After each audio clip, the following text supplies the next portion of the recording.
Good morning to everyone tuning in and watching us live here at the FT studio in London. My name's Gustav Nordback, and I'm the CEO of Headspring. It's an absolute pleasure to welcome you to the second annual Headspring Learning Exchange.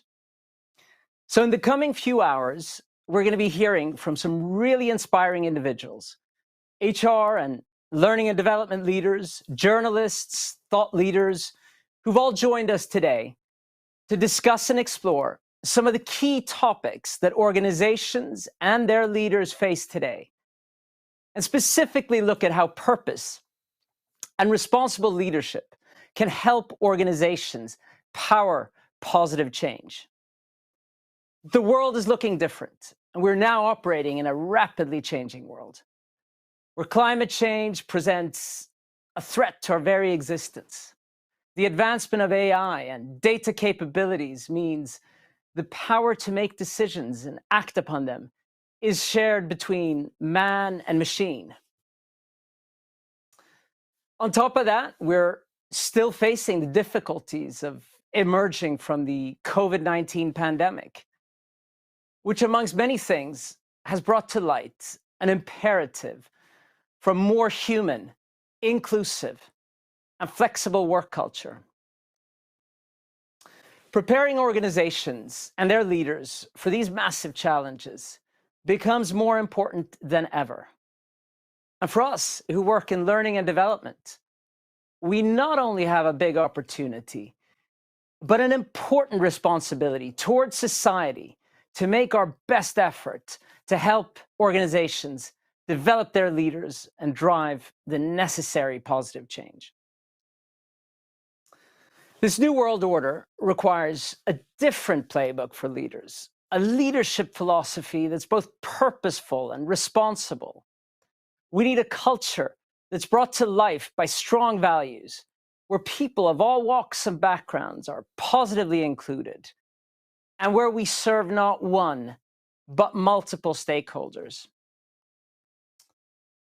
Learning from each other is essential to speed up the process of innovation, change, and ultimately to solve these bigger challenges. This morning is a learning exchange and is all about sharing and learning from each other. And I'm really looking forward to hearing from all of the participants today and learning in all today's sessions. Shortly, I'm going to be handing over to Michael Skapinker, who's a contributing editor at the Financial Times, and who's going to be orchestrating and connecting the dots between the different sessions. But before I do that, allow me to introduce you to our opening fireside chat with Graham Codrington, who's a futurist, unlearner, and speaker at Tomorrow Today, and who's going to be speaking to Lizanne Gale, who's our very own head of learning and innovation here at Headspring. And together, they're going to be exploring the topic of responsible leadership. Over to you, Lizanne. Hello, and thank you for that introduction, Gustav. Welcome to the Headspring Learning Exchange 2.0. My name is Lizanne Gale, and I am the Global Head of Learning and Innovation at Headspring Development. I'm responsible for the teams and experts who do all of the diagnostics, design, and learning facilitation on our programs. And I'm very happy to be here today. At Headspring, most of the work we do for our clients is some form of leadership development. And regardless of the specific context of the client, in terms of industry, region, et cetera, or even the learning need that they may have, we are seeing a trend towards organizations looking to reframe leadership in a way that demands more from themselves, from those in positions of power, really looking at how they take part in society, not just in terms of the actual business that they operate in. And there's a desire for leaders to use their influence and their power and the resources that they have at their disposal in a way that's going to create a better world. So we really wanted to explore that idea further with an expert on the future of work and leadership, Graham Codrington. So welcome, Graham. Thank you for being here today. Graham is an incredible person to know. I've had the pleasure of working with him in the past, and I hope to work with him far more in the future. He has seen the future and he loves it. He's a futurist, leadership specialist, and an expert on the future of work. He has 6 best-selling books to his name, clients in over 100 countries. He helps organizations anticipate the forces that will shape their industries in the future. And he helps them also prepare for disruptive change today. So live from his home studio in Johannesburg, please welcome CEO of Tomorrow Today Global, Graham Codrington. Thank you very much, Graham, for being here. How are you doing? Doing very well. Thanks, Lizanne. It's lovely to be with you. So why don't we jump right in, because we know we have limited time. Given the work that you do with your clients from around the world, what you're observing in the world right now, how would you define responsible leadership? The emphasis obviously being on the word responsible. And what do you think is causing any shifts towards this approach? It's a great question, Lizanne, and I think most of us have an instinct for what that is. It's about doing good in the world and using our businesses and our positions for the good of as many people as possible. I think in business that comes down to, maybe the simple way of describing it is taking all stakeholders into account. So not just your shareholders, not just your salaried employees, but communities, the planet itself, probably being a stakeholder, if we can think of it that way. And it's about how do we maximize the good or the benefit for all of those stakeholders, not just a few. But I'd like to approach the topic from a different way, because I think we kind of have that in our heads. I think we're in a very interesting space. You ask what's causing or pushing the shift towards responsible leadership. I've got a suggestion. I think for the last 70 or 80 years, we've had 2 big models in the world of how to deliver good to societies, and they've been fighting it out: capitalism and communism. These are 2 very different ways to achieve a good for society. And capitalism tells us that if we get the entrepreneurs going, if we get the business going, if we let the markets run, then the benefits will trickle down and the economy will flourish and everybody will benefit. Communism says, no, we've got to distribute the ownership and make sure that we've got centralized control and ensure that all of the that all of the people in the system benefit, but centrally controlled. Neither of those 2 systems have succeeded. In fairness to both of them, neither of them were ever implemented in their pure forms. And so maybe we haven't had a good enough run yet. But I think we're living at a moment where we kind of all realize, whatever system you're in and whatever system you feel drawn to, and maybe you think there's a compromise halfway in between, and we call that socialism. I'm not sure that's quite what socialism is. But anyway, I think we're in a moment where we say, we're not really sure. We want to all do the good thing. We want to all do the right thing. We want to all take more stakeholders seriously. I'm just not sure we know how to do it. I think that's terribly exciting, because I think that leaders and organizations around the world live at this interregnum period of history where we kind of go, we can make different decisions. We can try different things. We can experiment doing different ways and see if we come up with better results than we ever have. And for me, that's the essence now of responsible leadership. It's not just doing what we've always done, but slightly better and cheaper and faster.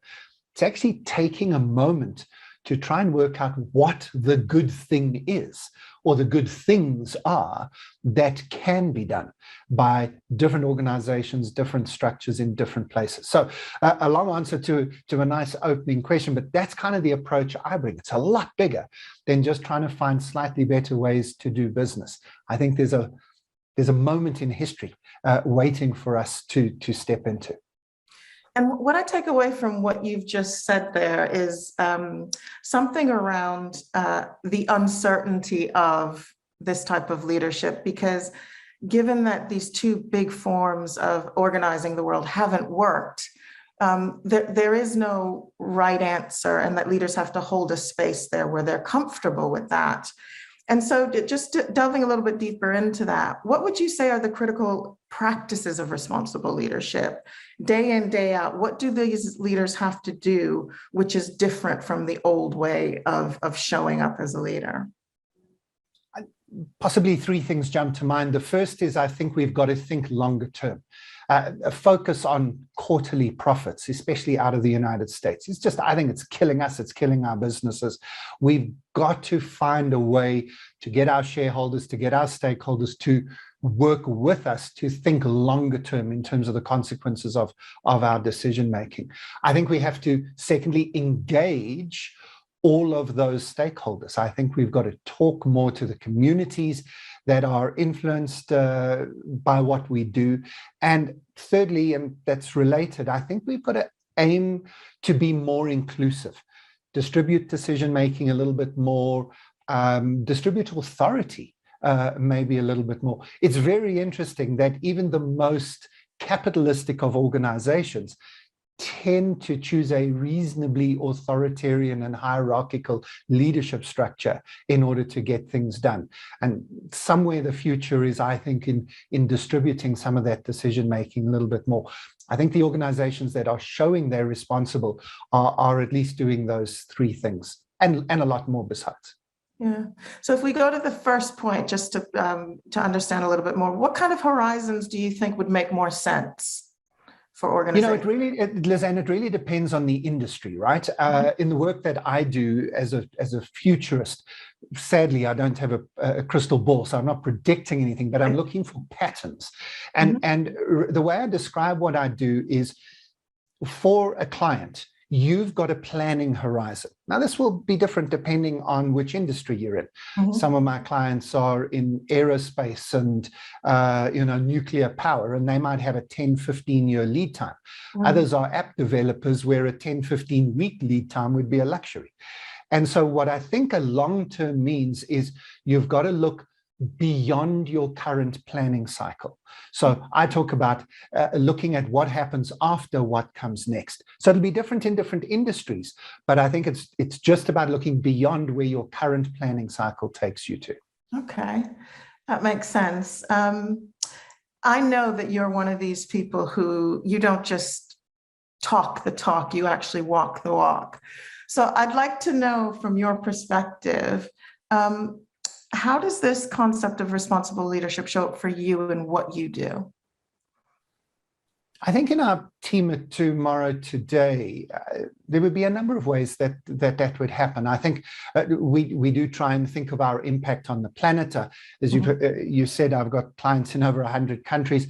I've loved the fact that I haven't had to get in an airplane for the last 2 years. And a lot of that's got to do with impact on the planet. Before then, we try to be carbon neutral by buying carbon credits and so on. So it's a way of thinking around that, but maybe something more practical, because I think for me, a lot of people skip the idea of inclusion, making sure that everybody's included. And a very simple example that might be a big step for people listening to this is we've normalized talking about everybody's salaries and what everybody earns. Everybody in our business knows what everybody else earns, and they also know how that is earned. In fact, people don't really earn salaries, including myself, in our business. There are multiple ways in which you can generate income through the activities and the contributions that you make. And all of those are open to everybody. Now, I know that that's not going to work in every organization, but it's a mindset shift. It's a mindset shift towards transparency and openness and allowing everybody to benefit from the fruits of their labor.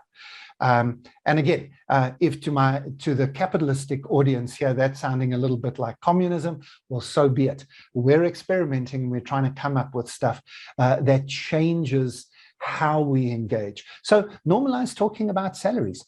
It'll really, Lizanne, it'll really help women as well. The pay gap disappears when men and women realize that two people doing the same work are being paid different amounts of money. I don't see why we shouldn't know that. Anyway, simple example, but maybe scary for some people to contemplate. And how has that gone down in your organization? What was the transition to doing that like? We haven't really transitioned. We're in our 20th year, and we've kind of always done it. I think it's a little bit weird for people coming into the organization, and I think some people take a little bit of a deep breath the first month where we kind of just point people to the online spreadsheet and say, there's your salary and that's how it organized. And they suddenly realize everybody's salary is listed. So it kind of takes people by surprise, but people love it. It's not for everybody. I think one or two of people in the past have maybe left us because it just didn't work for them. But I think for most people, it's a combination of being aspirational. In other words, they see, somebody else earned a lot more than me, but this is why. This is what they contributed and why they were rewarded in that way. And I think for most people, it gives them a sense of being part of a team and being part of a collective effort rather than just being a cog in the machine. Absolutely. So that's a fantastic example in your own, in terms of your own organization. What other examples have you seen out there in broader society? Because I think looking for those role models, looking for those exemplars that really bring this to life would be quite useful. Where have you seen this really? Let me give you a small example and a big example. And to go back to my initial thoughts, for me, responsible leadership is about inclusion and benefit to others. So you're thinking about others, you're trying to think about how people who may be different to you and don't have the same circumstances as you might still get benefit from the work that you do. So a small example is one of our clients is a law firm. And when everybody went into lockdown last year and were forced to work from home, I can probably mention they were London-based, so everybody was told you're not allowed to come to work.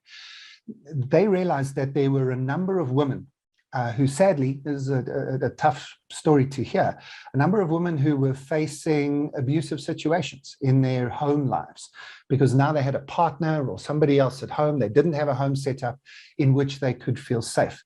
This firm just said, no, you can come to the office.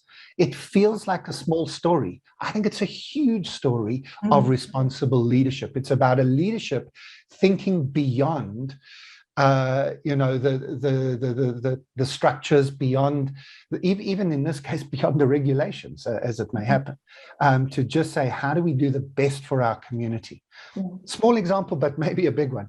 A big example is Anne Hidalgo, who was elected as mayor of Paris last year in June during lockdown.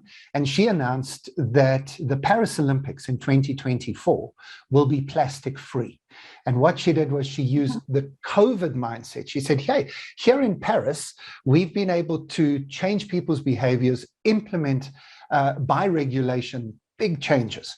And why can't we do that with everything? She wasn't going to wait for COP26 and years of negotiation discussion. She's from the Green Party. So she said, I have the power. I'm using my power.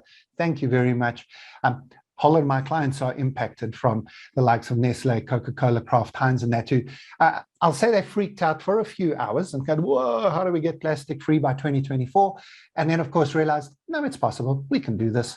And so, as far as I understand, the Olympics in 2024 will be plastic free, thanks to a responsible leader saying, let's just do this. Yeah. So on the flip side of that, can you give an example of where you think there's a real absence of responsible leadership and the effects are being felt?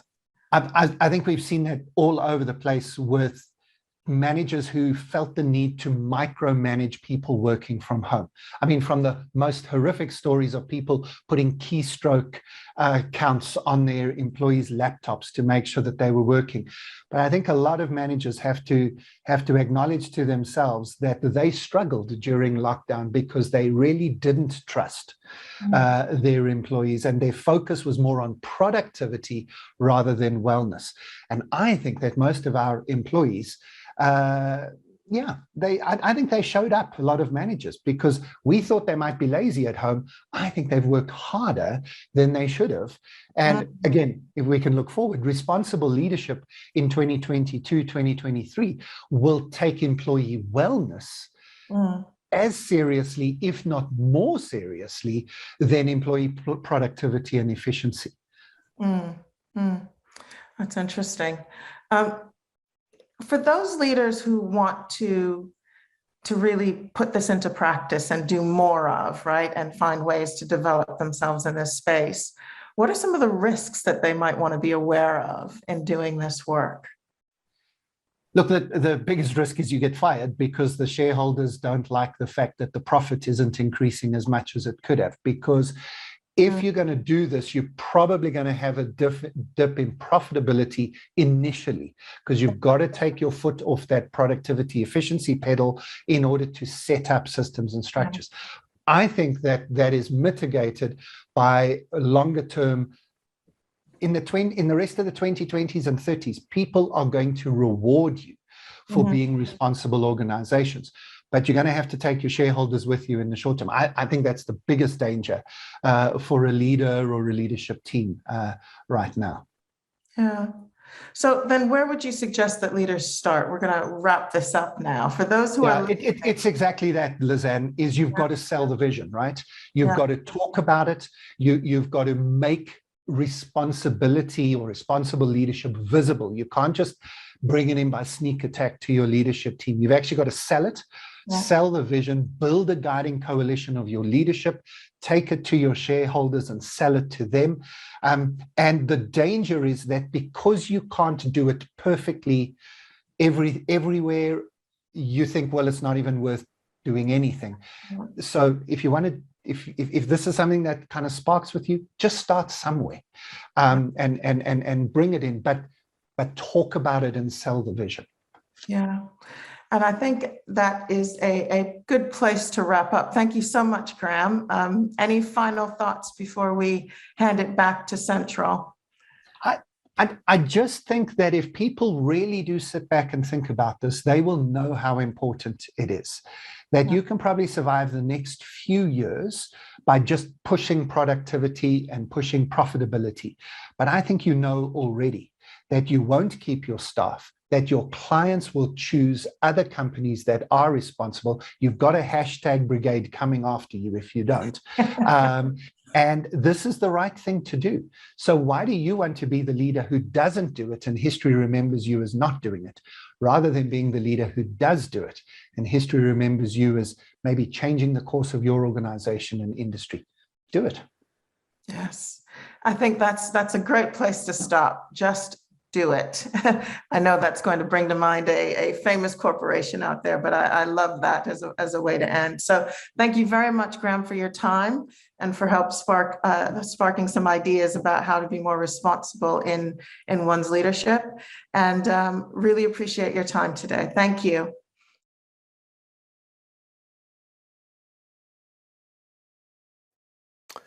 Well, thank you very much, Lizanne and Graham, for a very stimulating discussion. I'm Michael Skopinka, contributing editor at the Financial Times. I'll be your host for much of the rest of today. I think what was so fascinating in that discussion was Graham saying people have got to take their shareholders with them as they move into this new world. That's a very important point. I think we were also very struck by the fact that in his own organization, everybody knows what everybody earns. It's a bold step, but as he said, one that's very important for inclusion and particularly for shrinking the gender pay gap. Now, what we're going to do now is we're going to be moving into a series of panel discussions, and we're going to be starting with the first one, which is going to be fittingly about the future of the workplace as we slowly start to emerge from this worldwide pandemic. And I'm delighted to be joined by three very distinguished panelists. Mohammed Al-Sharan, who is the Global HR Director at Equate, the petrochemicals company, Miriam Byans, who is the Global Head of Talent and Development at Schindler, and Susanna Manda, who is Global Senior Director for Brand Marketing at Melia Hotels. Welcome to all of you. We're going to be talking, as I said, about the future of the workplace. And as we look at the workplace as it is today, if I can start with you, Miriam, what do you think the main features are of the new world of work? Thank you, Michael. Well, I think everyone, including Schindler, is still, evolving as we speak of what this looks like. But I think one of the main things we've learned through the pandemic is that, especially for people who are not working in the field, and I'll get back to that in a second, like office workers, that the remote working has worked, that people actually increase their productivity. And now it's about finding the right balance between being in the office and being at home and still providing that flexibility to people. Because we've seen that offering more flexible ways of working helps us to also attract different type of people who otherwise might not choose to work for our organization.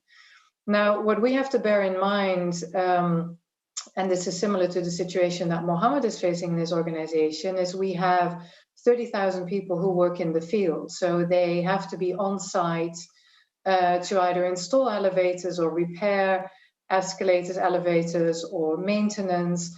And this is something you can only to a certain extent do remotely. So we are going through a lot of dialogues at the moment to see how we can, first of all, continue to protect these employees, but secondly, what type of flexibility we could offer to those employees. The answer varies across the world because there are also different rules and regulations, but this is a topic that is very much on the top of our minds at the moment, to also provide an equitable approach to employees no matter where they work.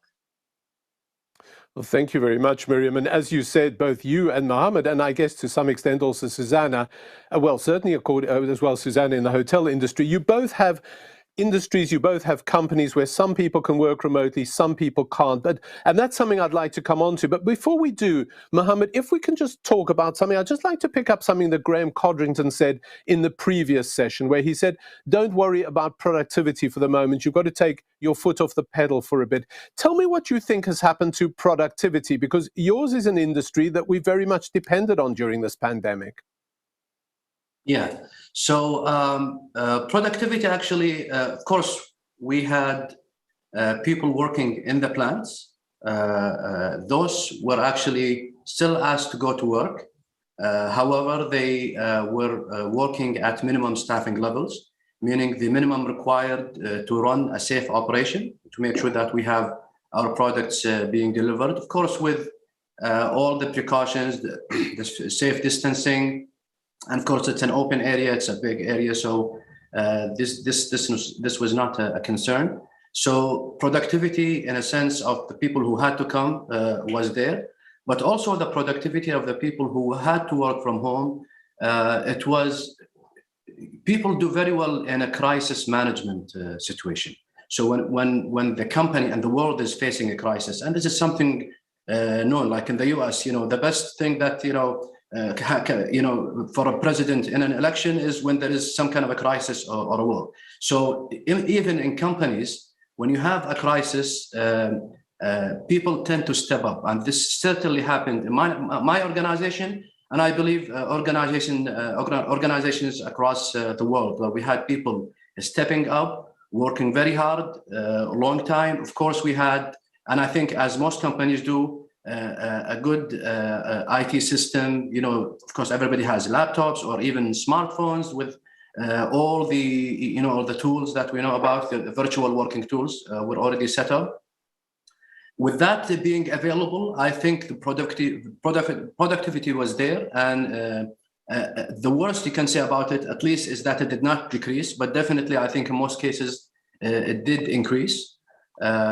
However, I think now sustaining this and increasing this in a non-crisis situation is something that needs to be deliberate and needs to be well designed and well implemented. Thank you, Mohammed. And I think the point you made is absolutely crucial. Everybody has been in a sense of crisis. We've all felt we've all got to be there together. We've all got to work for each other. And I'd like to come back in a little bit to that question of how we sustain this over the long term, because this is something that we're probably going to have to be dealing with for quite a while. Just before I come to Susanna, just to mention, you've got a QR code on your screen where you can submit your questions. As we talk, please do submit your questions, because I'd like to bring some of your questions in as well, so that things that are on your mind that we can talk about to our panelists. Now, Susanna, the travel industry has faced, I think, probably the greatest crisis that it's ever seen, certainly the greatest crisis since the Second World War. And I just want you to talk us through a little bit how you as a company have dealt with this. Thank you, Michael, and thanks everyone.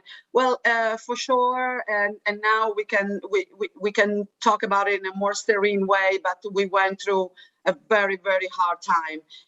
Hotels were closed all across the globe for us. We have more than 370 hotels globally, and we saw a very difficult to manage roller coaster, because everything started from Asia, where we had more than 30 hotels there.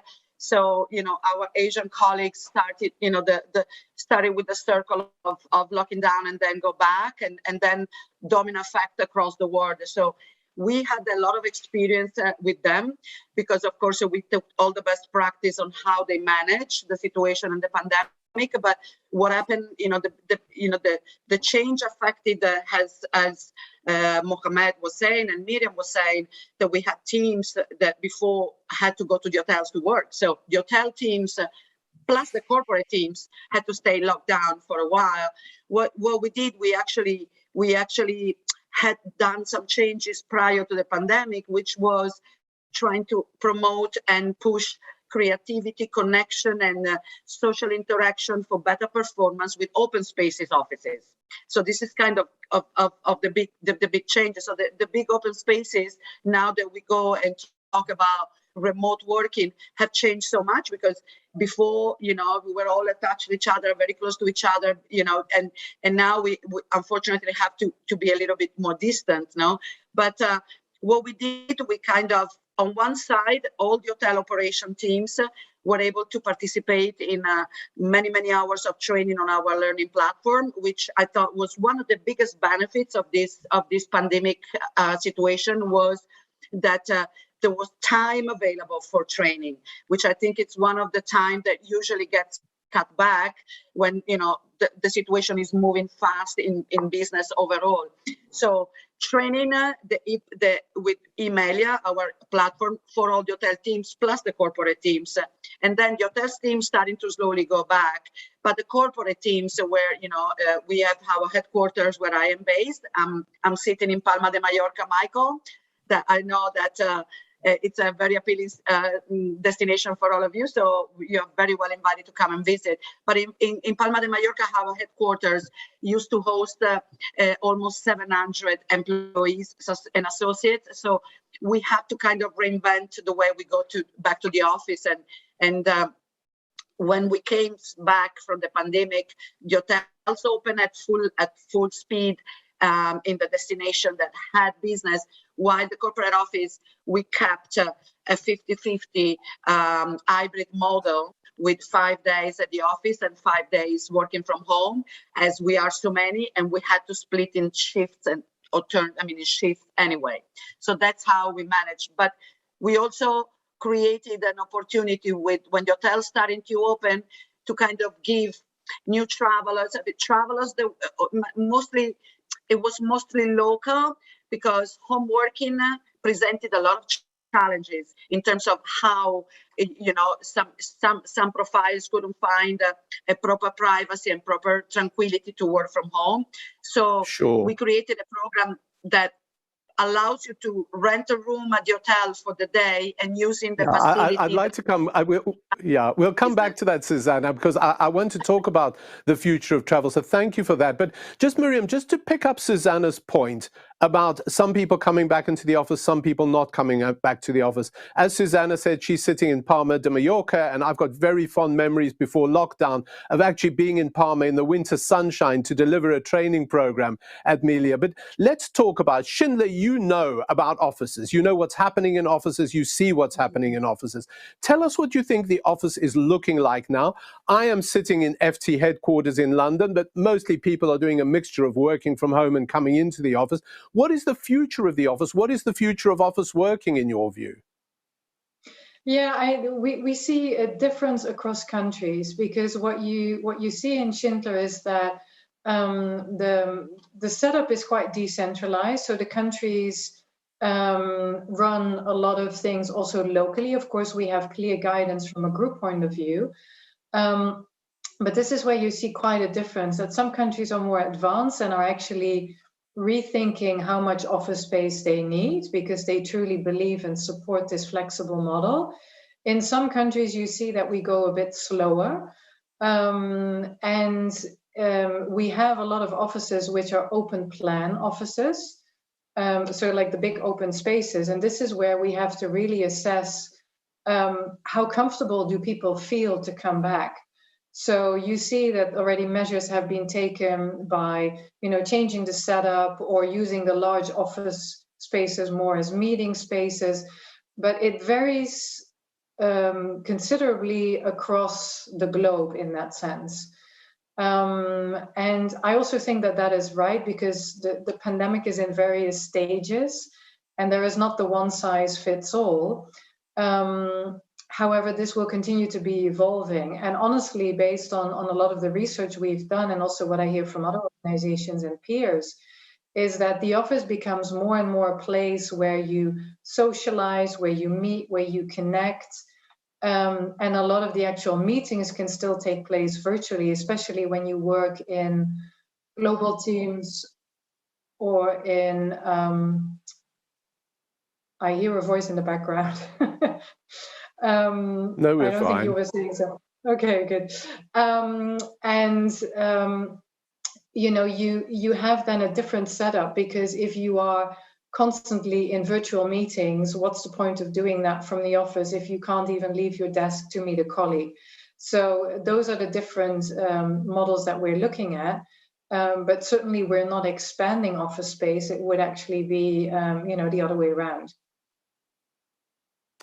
Okay, we've got some very interesting questions coming in. And the first question, I'll put it to you, Mohammed, and I'd like you all to think of, what do the panelists think, just based on what Miriam has just said about the variation across the world, what do the panelists think about mandating that people have to come back into the office?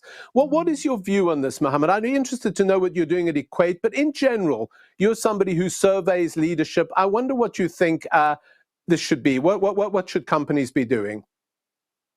Well, I think it's, the traditional thinking of I need to see you to believe that your working needs to shift.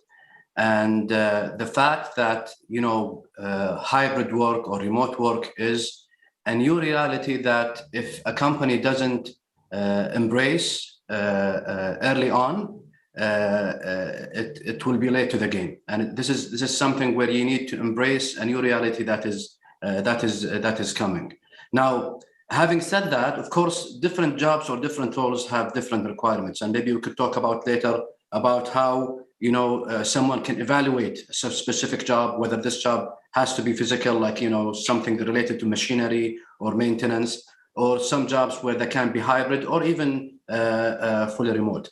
However, given that the employees believe some those roles that can be remote, once they believe that they have proven, and this is, by the way, this is the main trigger. What happened is that we have people who said, you know what, we have proven that we can be productive and contribute remotely and use all these tools. So why do you want us to come back? And unless the employer has a very good answer to that, then this will become a retention issue. Because now, if you don't, if you're not reasonable, of course, I believe people are reasonable. If you make the case that you need to be there at least some of the time for a specific purpose, they'll probably understand. However, if you don't have any answer other than I'm not comfortable until you come or unless you come, then you might be facing a retention issue here, and people might leave the organization. Very important point, Mohammed, and we'll come back to that because I'm going to ask you a bit later, all of you, about what this means for leadership. But Susanna, if we can just pick up what Mohammed said, that people are going to want to have a good reason to come back. You're going to have to be reasonable about it. You're going to have to persuade them that there's a good purpose to them being in the office. And the next question from those, and please do keep your questions coming. These are very good questions. The next question from people listening to us is whether you've managed to strike a good balance between remote and office-based work, and if you've got any advice for HR people who are struggling with this. I wonder if you could just pick up both that question and what Mohammed has just said. Oh, absolutely.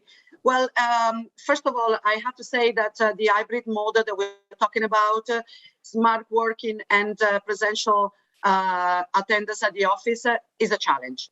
So it's not something as easy. It looks good. It sounds good. Oh, we do half of the time in the office, half of the time home. That's all great. Well, it's a challenge because overall, at different levels, I think it affects the team connectivity at some point.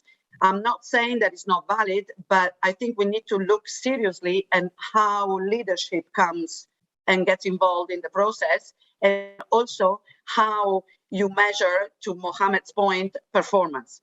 So it's very difficult to now find a perfect balance because I manage two multifunctional teams, okay? And then when we are all in the office, of course, everything flows differently. We talk to each other, we meet unexpectedly. There's many positive things that are happening by being connected to their colleagues in an office space. Now, when we are not in the office, we have managed to find, proper processes in order to get together virtually. But it's still very effective, and I think that the big challenge nowadays is exactly how to find that balance. But the balance is that you need to understand, first of all, how your team works. Each one of your teams is not only a group of people, because now what I think is super interesting, and I've analyzed that with my team in these days, is that each person takes and assumes smart working a different way according to the personal situation. That's why it's good.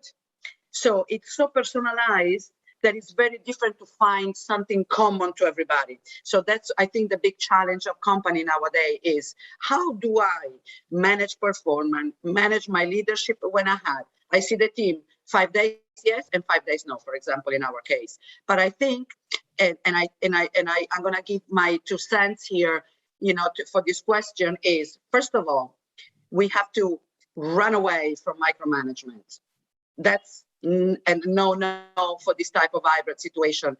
Second of all, we need to build trust. A trustful leadership, I think, is the future for this type of situation. And then the third big positive point of all of that I think leaders and people managers should make sure that they really do is to kind of understanding how the motivation is actually giving more productivity to the team. So great. Again, I think those are my three big points. Well, that is very useful. Thank you very much, Suzanne. And if I can just come, because one of the people participating, one of the people listening in, has astutely noticed that in the description of this panel, we said new types of leaders are required. And Mohammed, you've mentioned it. Susanna, you've mentioned it. And Susanna, you particularly mentioned the point that micromanagement is dead. And I wonder if you could pick that up, Miriam. What is the new style of leadership as we emerge from this crisis? Well, I can answer that in the sense of what I would like to see as a new style of leadership. I will not claim that we have implemented that, but I can fully concur with what Susanna said. I mean, we have seen now that the remote working works, and this element of micromanagement and trust is, that is not the future of leadership. And I think the leaders that will emerge, and also the companies that will emerge as the ones with a strong vision and leadership, is that they give that empowerment back to their people, but that they also equip them to do that, because it requires a different way of working, a different way of collaborating. And to Susanna's point, what she mentioned earlier, we've invested also a lot in training in the last 18 months, because COVID actually helped in a good way to do everything virtually, whereas previously virtual training was a bit, well, people preferred classroom training. And we've done a lot of short, dedicated learning sessions also for leaders about topics that are now critical in terms of their communication, decision-making, emotional intelligence, to little by little prepare them for this different way of being a successful leader. Because honestly, and I know we still have a few of those leaders, unfortunately, who think we're now just going back to the way it was before COVID. But if we fall into that trap, we miss a complete opportunity in terms of, how are you a good employer, and what is your employer branding, and what is your employer value proposition? But at the same time, how do you keep your talent motivated in this new future? So that would be my answer. Do we have that everywhere in place? Probably not, although I see many, many strong examples, but this is an ongoing focus area that we need to manage. Well, thank you very much, Mohammed. If we can just come to that, because one of the things we're seeing, they're talking in the US, in the UK to some extent as well, about the great resignation, the big quit. Employees walking off the job. They've basically seen that through this pandemic, they've had to think, what do I actually want in life? What do I actually want from work? And a lot of them are saying, we just don't want this sort of life anymore. I'm going to look at something else. So can you put those two things together for us, Mohammed? A new style of leadership, and you've already mentioned the retention challenge. Yeah, exactly. Thank you, Michael, for the question. That's a very good combination. So just if you kind of go back and build on the trust issue, trust is required for any kind of leadership, whether it's in office or hybrid or remote. However, I think the trust issue amplifies the leader's ability and an elevated need for his or her ability to manage performance. Because if a leader can only manage performance through seeing the person working, whether it's actually productive or not, then that leader is going to suffer in this new setup. However, a new leader or a leader that will survive in the coming change is a leader who is able to measure results, measure outcome, measure deliverables of the employees. Once you're able to do that, then it doesn't matter if you see the employee or not. That's one aspect. The other aspect that relates to what you mentioned about how people feel, this idea of leaders being able to support work-life well-being, even with a remote setup. First, the idea of being flexible and trusting that the employee, if they cannot do the job in the morning time because they have to do something, they can do it in the evening time. Having that flexibility says everything about how the company and the leader care about the employee's well-being. Another thing is the leader ability to connect with the employees even when they're remote. So if we have employees who are lonely, who are in the apartment alone, now in an office setup, you after a meeting you could have corridor discussions, or passing by their office. You look like you're stressed out, or it seems like you're something up. How's it going? How are you feeling? These questions come up in a physical setting easily because it's just our human natural tendency to socialize. In a hybrid or in a remote setup, the leaders need to be deliberate in doing that, meaning that the leader needs to be comfortable calling the employee, not to ask about a deadline or a project outcome, but to ask, how's it going? How are you feeling?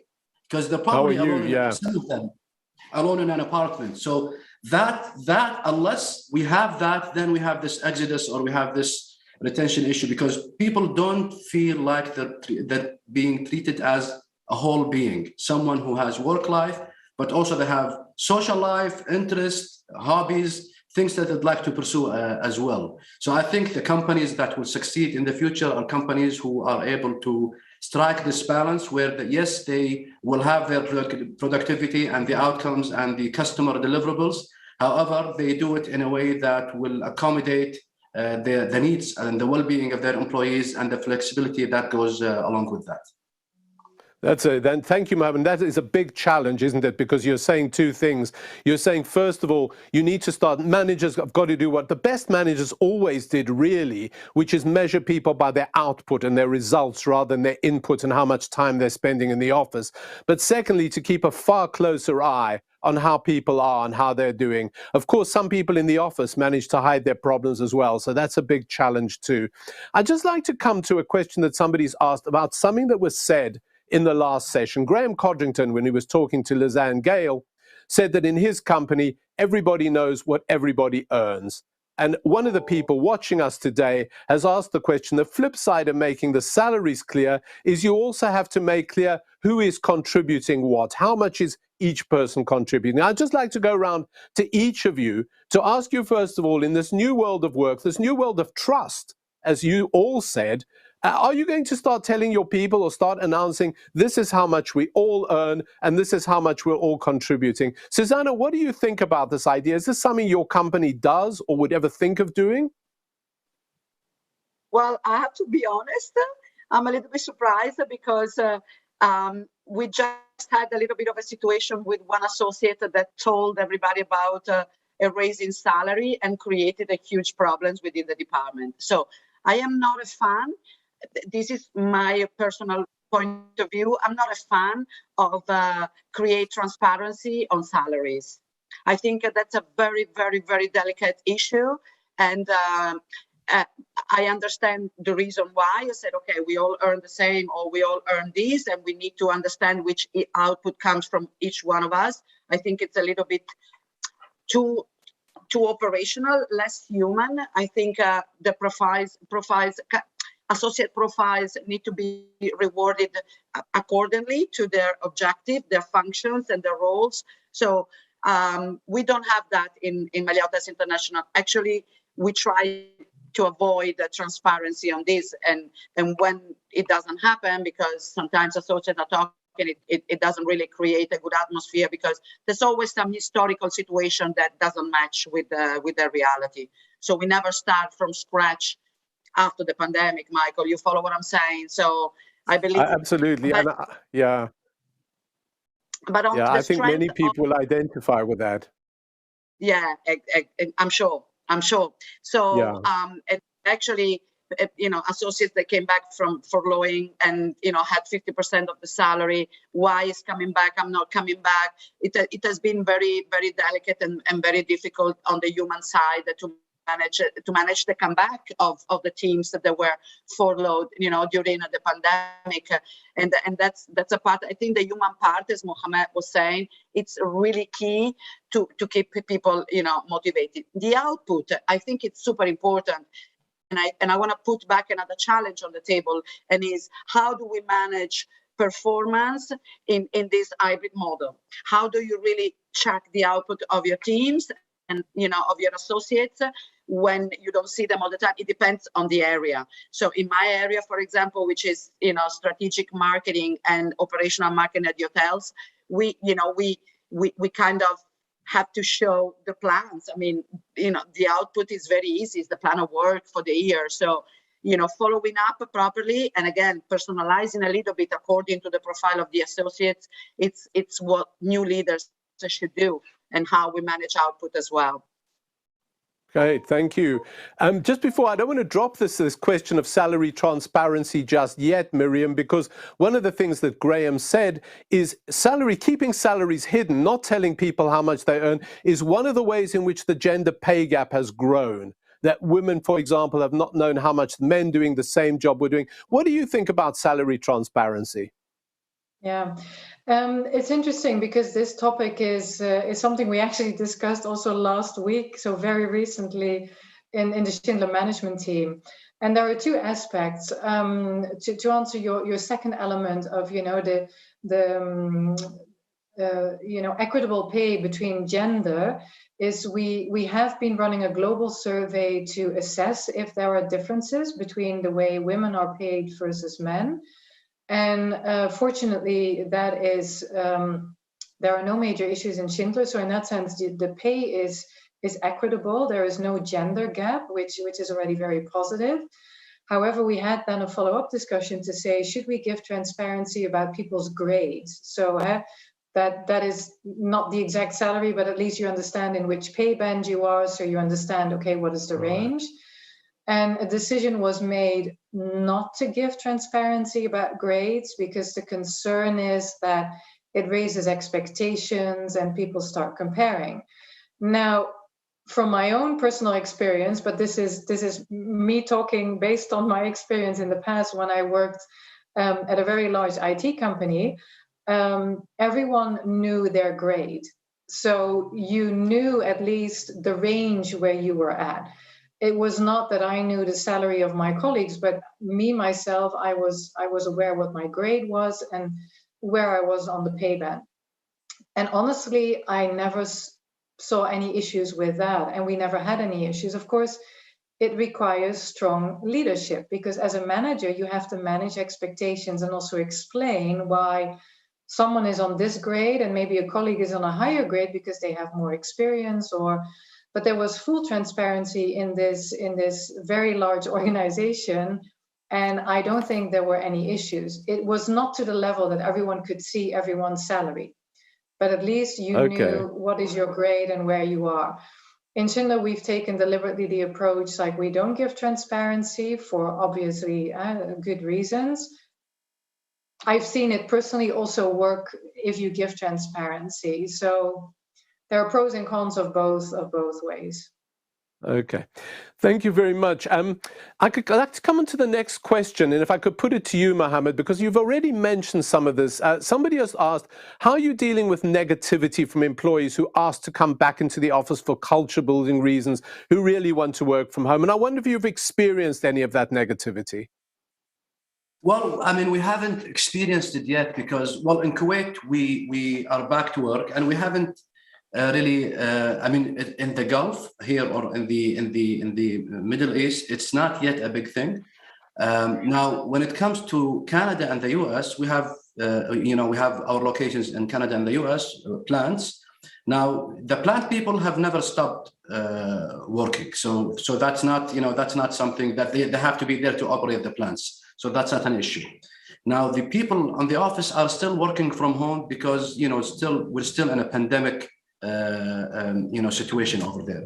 So we haven't yet had to ask people to go to work, and we are hoping to have a policy or a setup in place before that time comes. I mean, it's one of the interesting things is that about 90% of executives say that they envision a hybrid model going forward, and this is a McKinsey study that was done recently.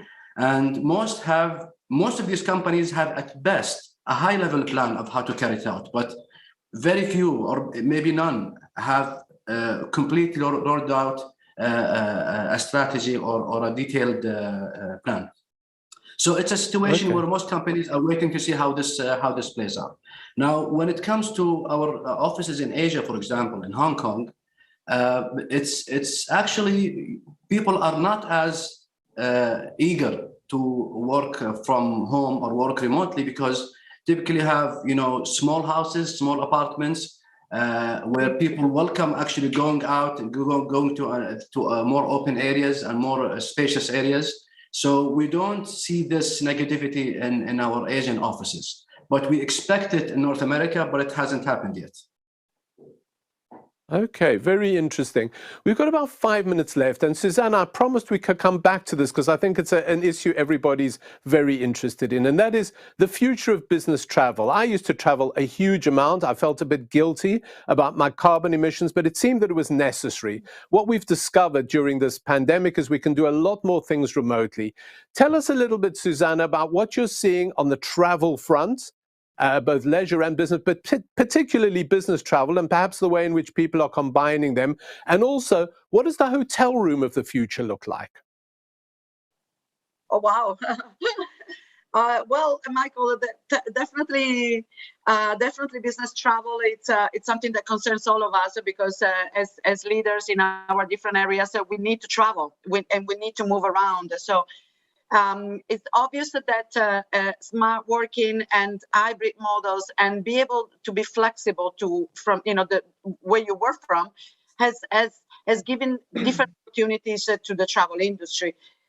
Right now, if I'm thinking about business travel, we had a conversation with our BT colleagues last week. The trends are very unstable and a little bit more last minute right now because, of course, of potential restrictions and how these roller coasters of restrictions within countries and borders is changing almost daily. And now, more than ever for the winter, because the summer we were all quite happy. But business travel is coming back, and it's coming back in different ways. For example, we kind of manage different types of business travel, which can be individual, can be in groups. But one of the most innovative situation that we have thought about post-pandemic, and now we still use it, but we created a program where we said, hey, we have so many hotels in the cities, and as Mohammed was saying, that there's some countries and there's some also profiles of executives that do not have that privacy at home. So we flip things around it for the hotel industry, and we kind of created a program that was allowing business travel, but mostly not business traveler, but business people from the city to use the hotel rooms for the day, not for the night, but for the day, included all the facilities of the hotel.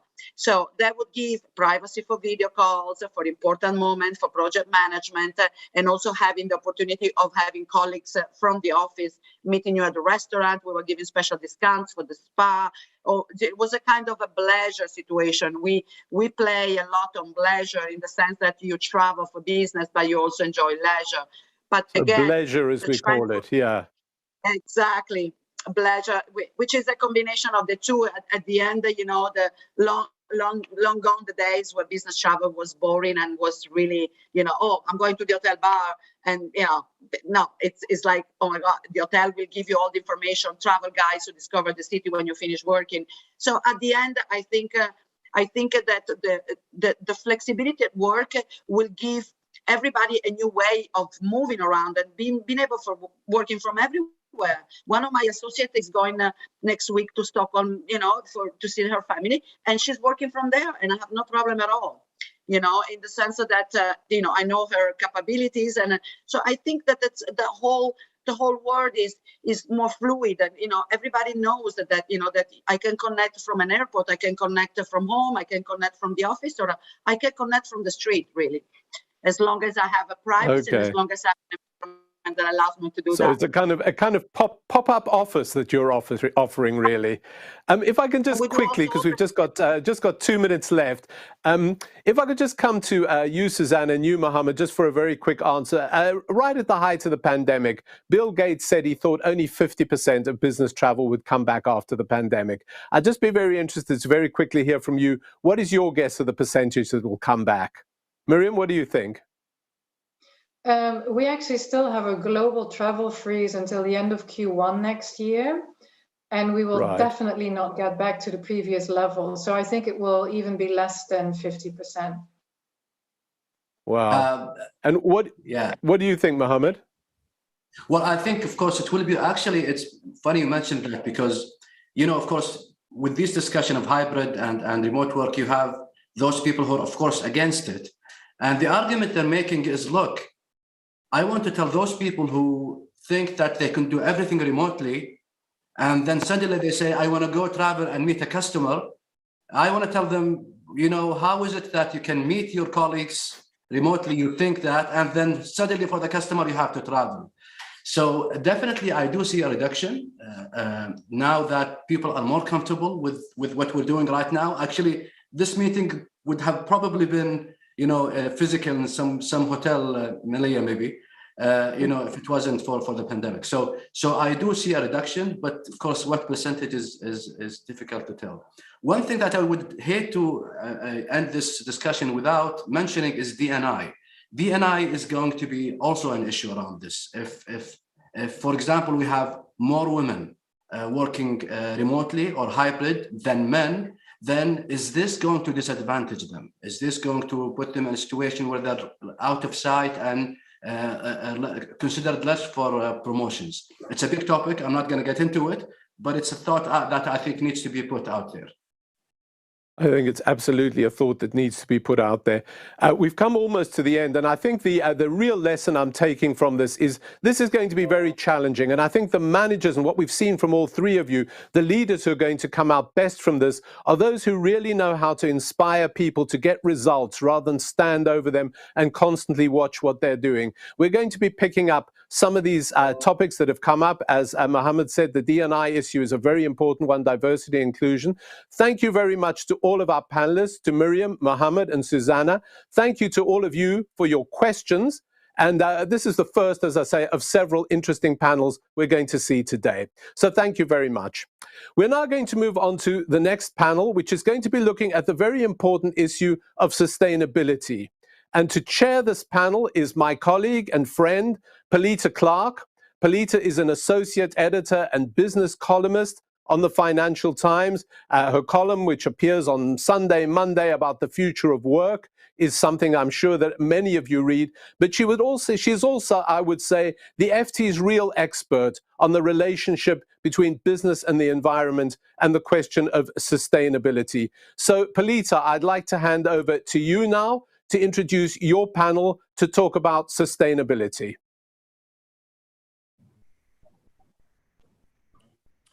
Hello, everybody, and welcome to our next session on the role of sustainability in guiding corporate strategy. My name is Pelita Clark. I'm a business columnist at the Financial Times, a newspaper that now devotes more space to sustainability or ESG issues than I suspect it has ever done in its 133-year history. There's a very simple reason for that. In the words of a report from the Institute for International Finance this year, sustainability is the crisis of our generation, and it is therefore rising fast up corporate agendas around the world. It's actually quite hard to believe that the very first chief sustainability officer at a publicly traded US company wasn't really appointed until 2004.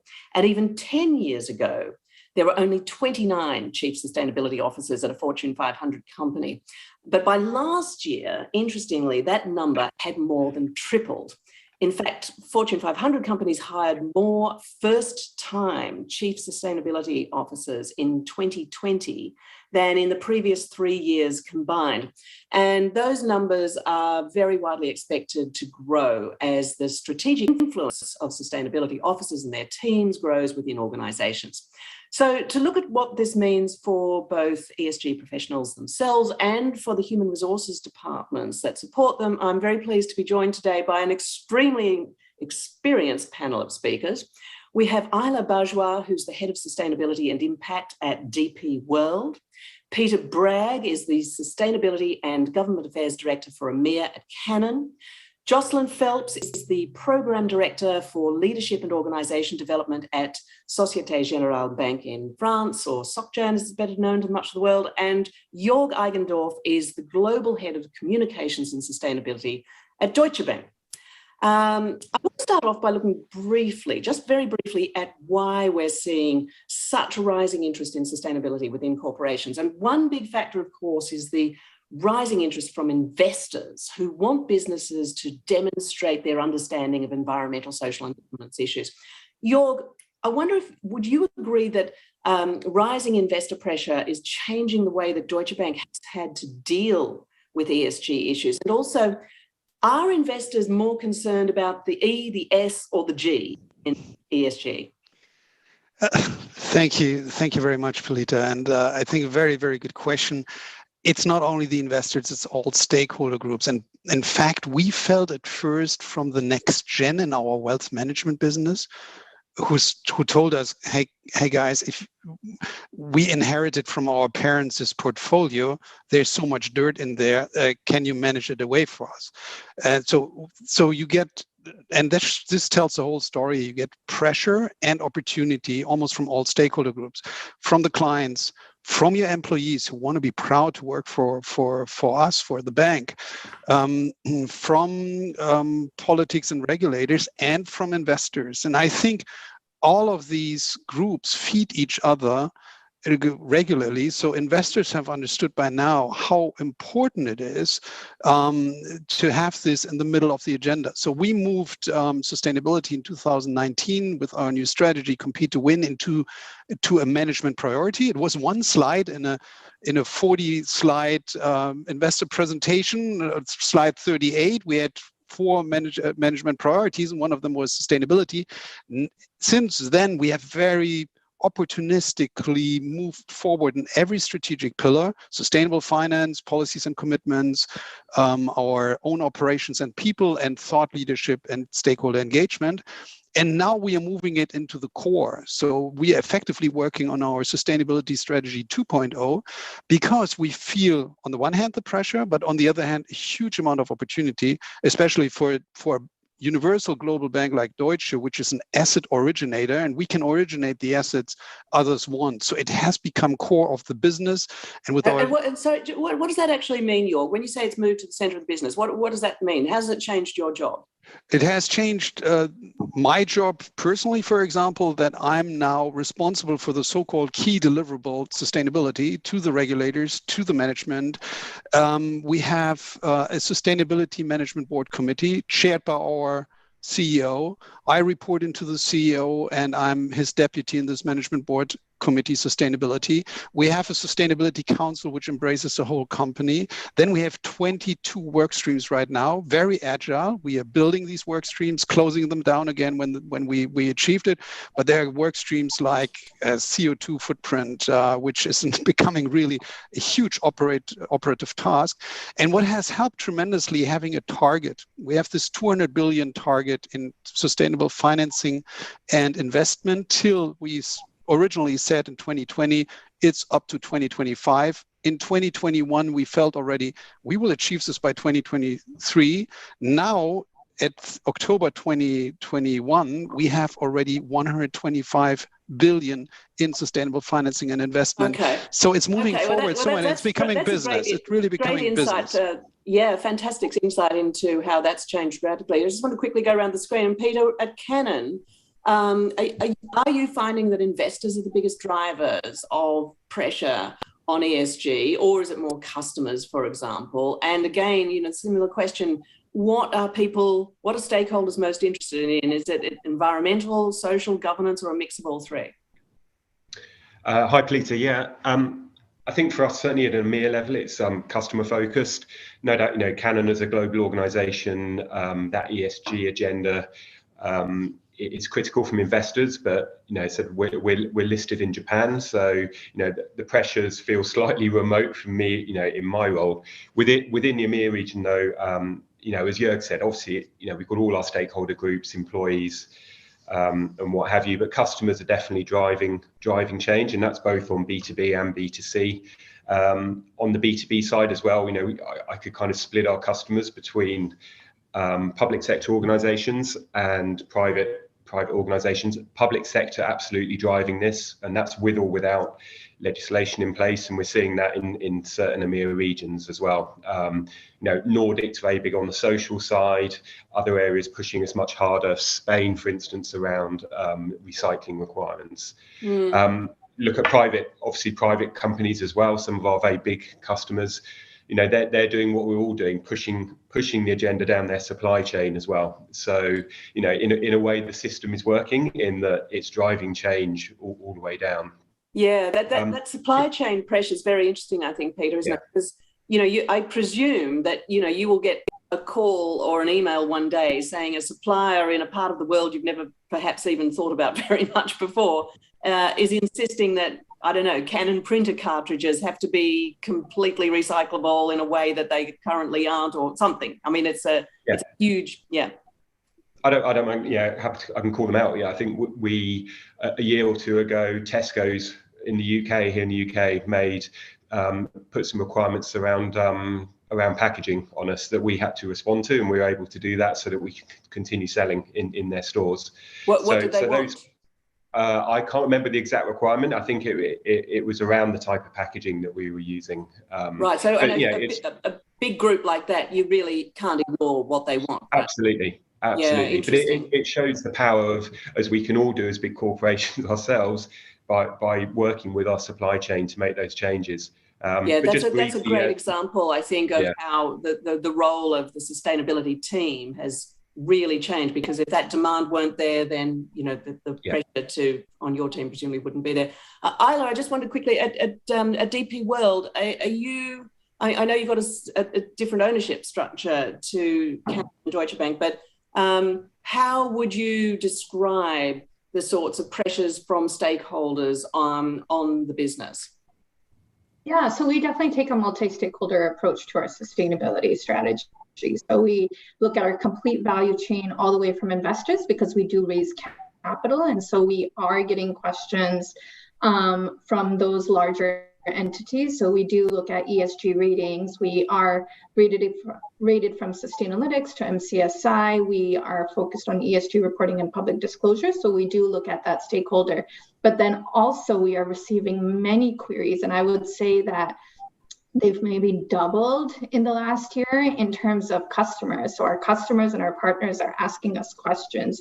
We're getting very long and elaborate questionnaires to complete related to ESG risk factors. And so not only does it require us to become more efficient and public in our reporting, but it also serves as a great gap analysis as well, right? So when you're going through these questionnaires, it makes you think, okay, well, maybe we need to focus more on this and that. And so I will say that these questionnaires are less generic now. They're not as short anymore, and they're definitely more extensive. And then you would be surprised, like even from a community perspective. So we have very large UN entities as partners. We are strong when it comes to our corporate citizenship, but they also do a fair amount of due diligence on how we operate as a business. So it's really looking at the complete value chain from customers, and then our employees. Our employees are asking us questions. In fact, our employees are constantly challenging us about why are we not doing more in this area, or why don't we know? When you are a very large entity, sometimes it's just about getting the word out there and ensuring that they know that not only are we doing the work, but we're constantly looking at continuous improvement. Yeah. Well, getting the word out there internally is also a big challenge, I know, in many organizations, particularly when you've got tens of thousands of employees. And Jocelyn, I wonder when it comes to making sure that everyone in the organization understands that ESG is no longer, or CSR or sustainability is no longer something in the back office, it's something that everyone from the CEO down takes incredibly seriously, everyone's going to have to get across and understand. How are you going about doing that at SocGen? Well, Belita, I think we can really look at the entire employee journey, and that's a journey that starts when people aren't even yet employees of the group. We know that young people especially, but not only, are looking at us and saying, okay, you're a bank, but what do you finance and how do you work and what countries are you involved in and how are you moving in this area? And then, once people do join the organization, this is a very hot topic, of course, but they work in a physical place, right? Well, what is that physical place they work in? How do they get there? How do we support their use of different forms of transportation? And then the whole question of development. We're a bank with a strong reputation for training and developing our staff. And now the question is, how can we help people keep up with the pace of change? As everybody else here has said, there are increasing demands on understanding new products, being able to create new products, understanding shifting client requirements. And then I think too that there's also a much stronger feedback loop. How do we take into account things that employees are asking for?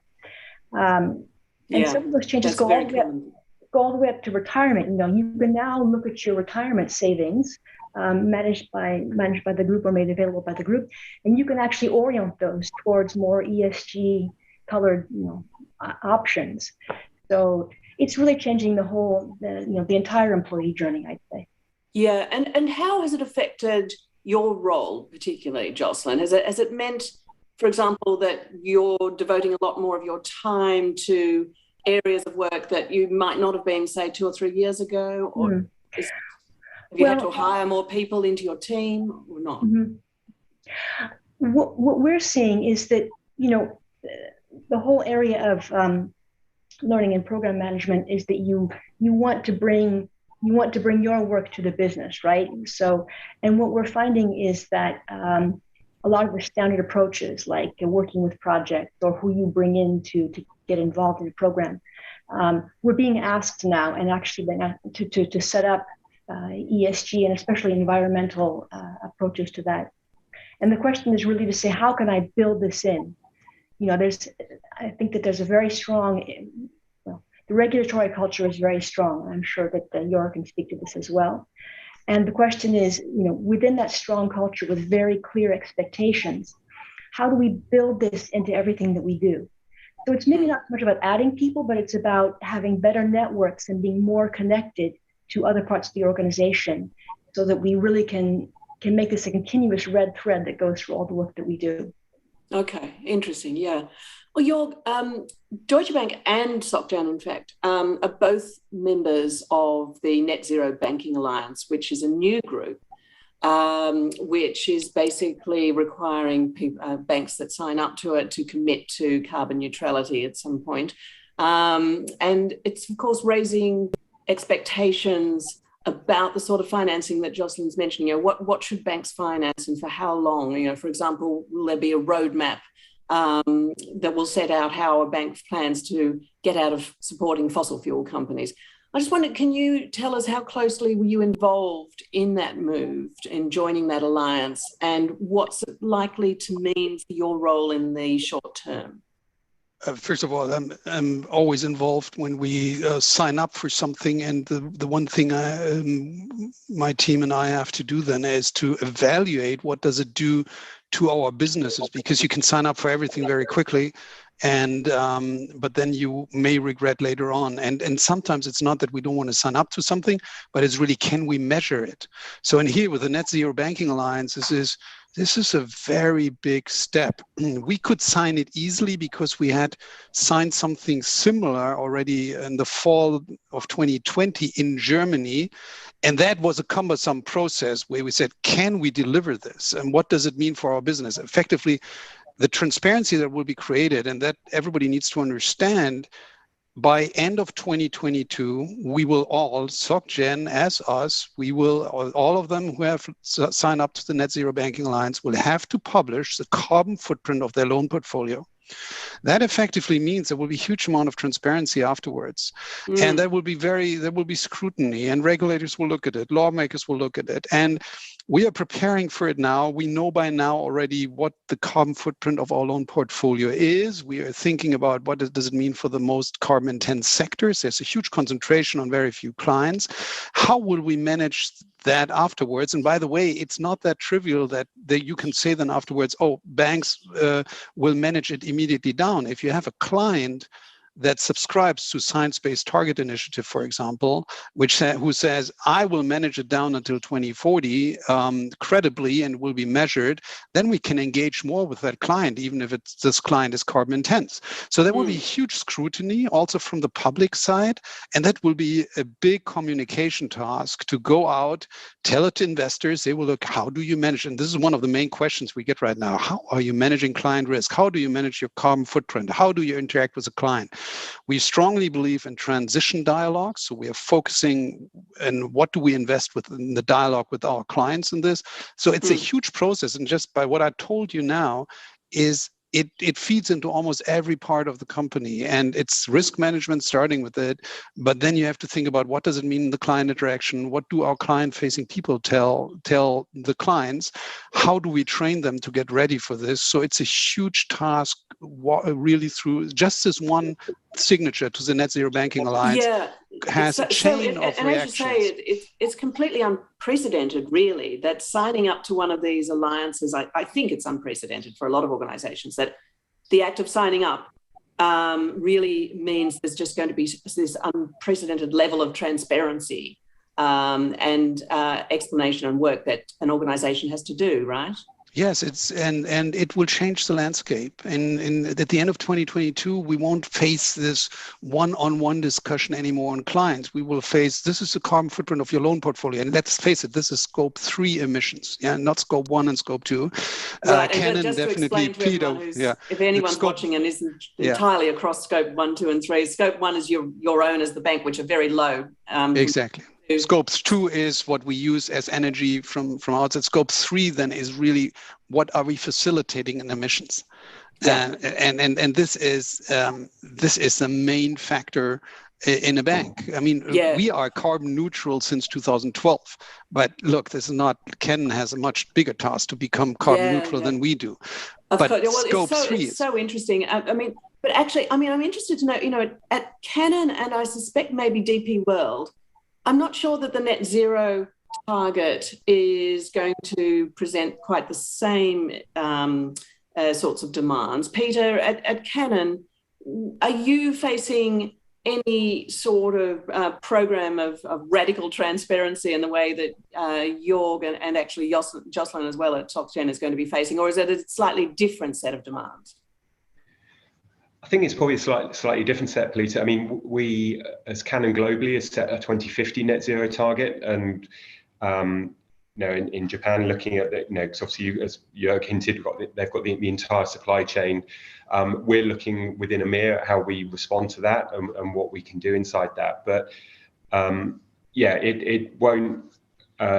Obviously, it's a huge amount of work for us, but it won't substantially change the landscape, I don't think, for us as a business. It may, some certain customers are pushing for net zero targets. We know within the government that PPN is asking for major government suppliers to sign up to have a net zero target and a carbon reduction plan.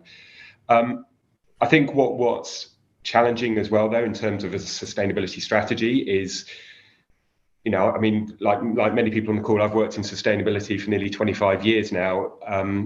There's always a bandwagon, and net zero is the biggest bandwagon in town at the moment. But actually, for us, certainly within EMEA, that's not our biggest impact, and it's not the biggest concern for our customers either.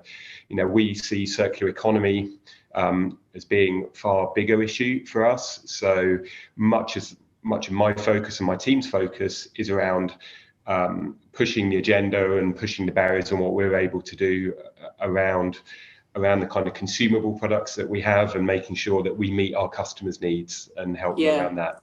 But what's an example, Peter, of how pressure to demonstrate your commitment to circular economy principles is playing out in the business? I can use a printer example. Anyone that uses a printer knows that you have cartridges at a kind of home printer level, but obviously up to the types of multifunction devices that you see in the office, if they're Canon ones, or some of our competitors as well. They all use toner cartridges. We have toner bottles. Obviously, it's very challenging across an entire market to develop collection schemes for those and then refill them and reuse them, find responsible ways to deal with them. So, that's certainly an example of where we're working hard to do as much as we can to facilitate that. And obviously, we're looking across our entire region as well. I look at kind of Western Europe, where there's perhaps more mature postal systems or logistics systems, but we also, a big part of our business is in Africa as well. And so, that we have other challenges that go on there. But it's, our aim is to, really maximize the amount of material that is recycled. But then we also have printers themselves, and we are now selling remanufactured printers in the European market that are effectively refurbished to be like a new machine and completely reset, and they reuse up to 80% of the material from the printers that were bought in to be reused. So there's a great message there. Obviously, there's a carbon saving as well, but approximately that's 80% less material that is being, or 80% less virgin new material in supplying that printer. Okay, that's interesting, and that's a relatively new initiative, isn't it? We've been doing that over. I can't remember the exact launch date. Actually, it was before I joined Canon. But yeah, we're seeing real increased demand for that as a product. Interesting. Which is fantastic. And again, that's from customers that want to, have very much an environmental sustainability ethos, and are very attracted by the idea of a product that also is able to offer that as well. Yeah, interesting. Now, Isla, I saw you nodding your head as Peter was mentioning that the circular economy was a big driver and a big pressure in the industry, and I'm sure it is in the DP world as well. Now, we've got some questions that are relevant here. And by the way, thank you everyone who sent a question in. Please do keep doing so. We're going to be taking them as we go along, and also a bit towards the end. So please do keep them coming in. But there's a question here actually from someone who's asking how the shipping industry is adapting to ESG. And I wonder, I know there's been big changes actually in the shipping industry, and particularly the way that they're looking at fuel use and design of ships, a huge range of things. But I wonder how that's affecting DP World. Yeah, so it goes back to sort of what we were saying earlier, which is that multi-stakeholder approach, right? We're part of a larger value chain, and we respect the demands of our stakeholders, but also hold us accountable as being a company in Dubai. So the UAE has set its own internal agenda to achieve carbon neutrality, and so very much taking the guidance of our leadership. We have also set a target for carbon neutrality by 2050 with an interim target for 2030 to reach 28% reduction. And so these public commitments become very important. So consensus with your stakeholders become a very important part of developing your strategy. And so with that, we have developed two sets of strategies. So we have developed Our World, Our Future strategy that identifies climate change as a key core topic that our stakeholders want us to address. And then within that climate change issue area, we have developed a decarbonization strategy that has highlighted these targets. And so ensuring that we get to those targets becomes critical. And so this is all public disclosure. This is all information that has been shared and holds us accountable internally. And to support that, we have multiple working groups in place, et cetera, et cetera. And so that's, so it's the reporting, it's the multi-stakeholder, it's the global commitments. So we are signatories of the UN Global Compact. And so under the 10 universally accepted principles, environmental stewardship is a key category. And so we very much follow that as a framework in identifying our priorities.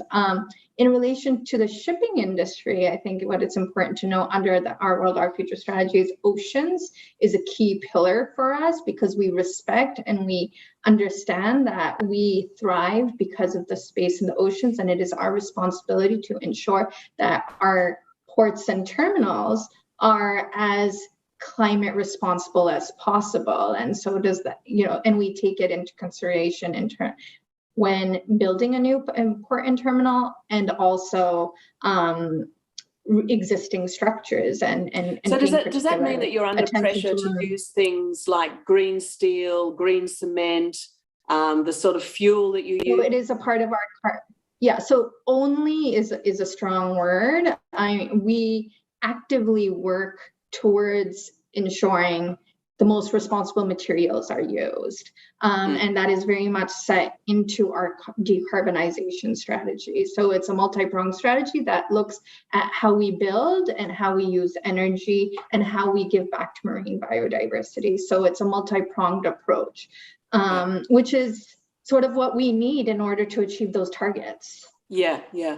Okay, I want to move on to just the kind of a more direct, or sort of I want to look at the physical organization of sustainability teams in organizations, and particularly kind of a long-running debate about who the chief sustainability officer should report to and what team they should live in. And Jocelyn, you've just appointed a new Chief Sustainability Officer at Xchange.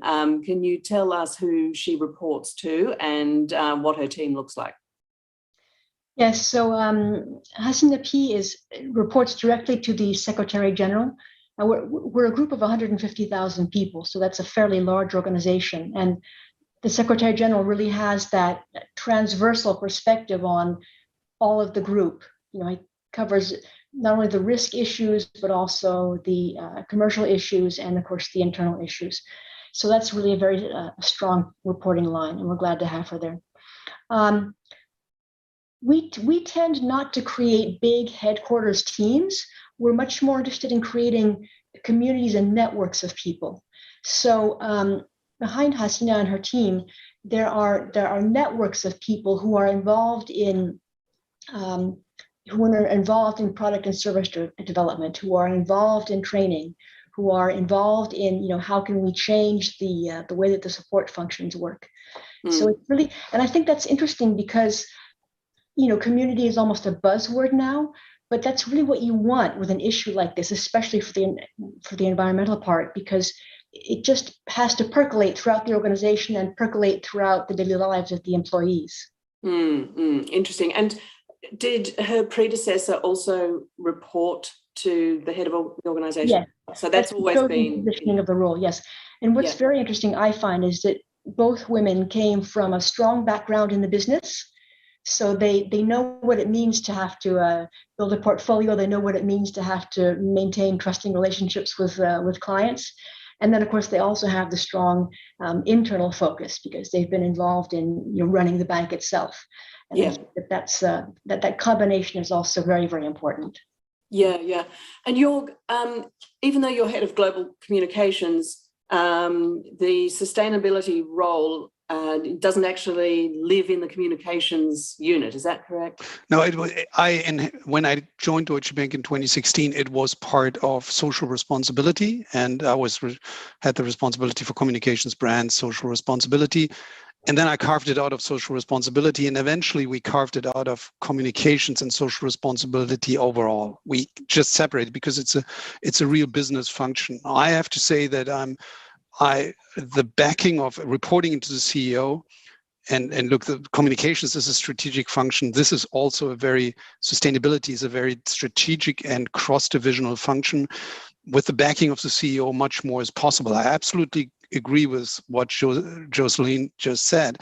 You need to build networks. You should not build a 100, 200, 300 people group sustainability team. It is growing. My sustainability team is growing quickly, doubling in size right now every year. But you need to mobilize. How big is it now? How many? It's right now. It came from 10 to 20, and I'm sure by the end of next year it will be rather 40 or 50, and it will be growing day by day. It's just growing month by month because the need. For example, right now I'm building up a strategy function in sustainability, a strategy in PMO function. You really need these project management skills, because what Jocelyn just said is you need to tap into the whole company. You want to have a company that is that where everybody gets engaged. You need to build the networks, then have to work very agile with the teams to put it in place. And one of my jobs is really identifying a problem, asking myself who are the ones in the company who could support this process and could run this process, setting it up and facilitating their work and bringing it all then together again in the central strategy process. So that is really what you need to do in order to mobilize, and don't have too big central team where eventually everybody says, oh no, this is sustainability, leave it with these guys. Eventually, our goal must be, in a couple of years, the whole bank is sustainable and lives sustainability. And that must be the goal. And that means right now we have to move it into the core of every business decision. So for give you an example, when I said NZBA at the beginning and carbon footprint, until 2 years ago, nobody cared in a credit decision, a loan decision. What's the carbon footprint of that? If you see now the data, you really see, oh, nobody cared. Right now, it's about creating this awareness with thousands of client-facing people with risk management that they need to care about it, and that this goes into the decision. Just a final thought, what Peter said before, we can only be carbon neutral. And I absolutely agree that carbon neutrality should not be all, because it's not. We can be carbon neutral and climate change will happen nonetheless. But we won't be carbon neutral if our clients won't be. And our goal must be transform and be with our clients on that transformation instead of kicking them out. And this is a big task, because these clients we potentially would kick out, they won't disappear. They will still be there. So it's our task to help and support them instead of just having this very radical approach. Sometimes NGO ask us to go. Yes, that's a very live issue, and I guess it's going to become more live once those NGOs can actually see what your loan portfolio looks like. Really interesting.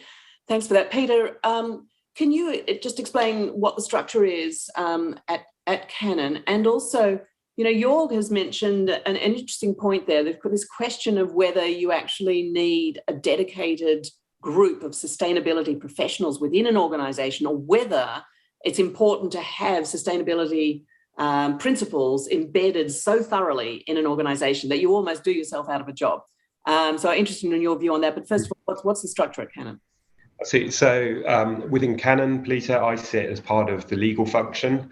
I'm only one step removed from the chief exec, and a very supportive chief exec, and I've got very easy access to him as well. So I don't see that as a necessary barrier. And throughout the years, I think I've reported into strategy, safety, technical, engineer, variety of places. And I think it is just that access to that top decision making that's important. In terms of the team, I think, again, it's, as other people have mentioned, I think we've moved from a kind of recognition, okay, we've got to do sustainability, so we create a team.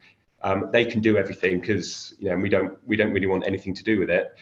And there's definitely a shift going on. I think perhaps a few years ago we thought we might do ourselves out of a job, and as Jörg said, everyone's a chief sustainability officer, which kind of we still want. But I think there's a recognition. I certainly believe that the agenda is moving so fast. We've got net zero was barely a thing 2 or 3 years ago, and now look at how big that is, and how we're all grappling with that. It's so vital now that I think there's still a need for a sustainability function, but I think that's moving to much more of a kind of strategic and decision-making function, whereas the actual delivery will sit with it at a kind of business unit level. If I may, I couldn't underpin it more what he just said, because the space is moving so fast. We are not losing tasks. We're getting more and more strategic tasks on our back, and you have more and more specialized people in the functions. That will continue for a couple of years. The dream that everybody lives sustainability, that's our vision, but that will take. I mean, we are also 100,000 people organization. It's a tough job. Yeah. And I mean, I imagine I would echo the same. Sorry, Isla. I would echo the same. That. Yeah, you're seeing similar sorts of changes there. Whoops, maybe it's me that's slightly frozen, or not. Jocelyn, I imagine it's probably a pretty similar story at SocGen. Well, I was going to echo what Jörg just said. I think the issue is that the further we go into this, the more there's a need for broad awareness, and then the broad awareness allows people to say, so what specific skills do I need? We're now talking about things like, how do you take the temperature of a portfolio? A few years ago, that wasn't, nobody would have understood what that meant. But that might be a concern in one place, and again, in another place, the concern is going to be different. So it's going to be, what do I build? For example, do I build new branch offices, or do I do something different? Do I take advantage of the fact that I don't need that people can work remotely? But I think that this, and it also means that this is again an argument in favor of the networks. You really have to push the ability to act down to a very as local a level as you can, and then get as close to where the competencies already exist. Yeah. Sorry, Isla. I think I don't know if it's probably my internet connection, not yours. But I missed the last few words that you mentioned. Yeah, no, sorry. It very well may be my internet as well. Just sort of echoing, what the fellow panelists were saying, that, strategically our team is growing rapidly and our strategic responsibilities are expanding. Yet we are looking at subject matter expertise in business units to drive the operations that need to occur to achieve the indicators under a sustainability strategy. Yeah. Very interesting. Just an interesting question here. Picking up on what you said, Jorg, about how important it is to include the wider business ecosystem around Deutsche Bank in order to achieve sustainability goals. And the questioner is asking, how do you actually go about doing that? You need to look, first of all, you need the risk management to calculate, for example, and again, I think NZBA, carbon footprint, net zero is a great example. How does it work? You then have a calculation by risk management, what's the carbon footprint? With that, you need to go to business and you have to say, okay, we will need to manage this down. What does it mean for our business strategy? Because look, we are working on a plan for 23 to 25 because our current strategy plan goes from 19 to 22. So you need to have this in your numbers. RWAs, what does it mean for revenues? What the risk-weighted assets, revenues? How do you allocate your resources? What do we do with the carbon-intense clients? Because there will be three types of clients: clients that go for science-based targets initiative and follow a clear pathway. There will be clients who try to, but will need our help. And there will be clients who say, "Hey, I don't care." And we need to make assumptions on all of that. What does it mean for, how do we interact with these clients? How can we support them? What does it mean, again, revenues? Because a plan is a plan. And I can tell you, once you have done a plan, it's very difficult to open it up again. Because what does it mean for the return on these assets? Because a lot of banks are competing right now for the same assets. And so there's so many questions you have to answer. So you go walk to risk management, then you go to business, you tell them what the truth is, you go through the data with them, then you have interactions on sectors, you have interactions on clients, you will analyze client by client. What does it mean again? How can we approach the client? So it gets very granular eventually. And that shows you already that you need the business on your side. You can't do this without the client relationship managers. For example, when we think about our transition dialogue with our clients, I take all the experience in from our client relationship managers who tell me how the clients have reacted so far. We have created a council, an outside council with clients to talk to them about what is a transition dialogue, how should we do it, how should the product look like. Then comes the next question, also interesting for those who are in HR. Yeah, we have a great transition dialogue. How will we then make it scalable? How do we roll it out? How many people do we have who can really go to the client and know what they're talking about? So I just gave you examples for very granular steps we have to think about. How do we train them? Do we need outside expertise for training them? And so on and so on. And so you really, and this is a fascinating thing. Once you've built a network, I can only advise anybody who wants to bring sustainability to the company, don't do it only centrally, build a network. I have right now at least 200 people to tap into in the company on senior management positions. I can give a quick call and say, I need this, and this now. Can you support me? And you need this support. And that's a fascinating thing, by the way. In sustainability, you get this tailwind from the people in your company. Our CEO was Christian Sewing, 30 years with Deutsche Bank. He said he's never seen so much positive energy behind a transformational idea, because and this change is transformational and touches every job.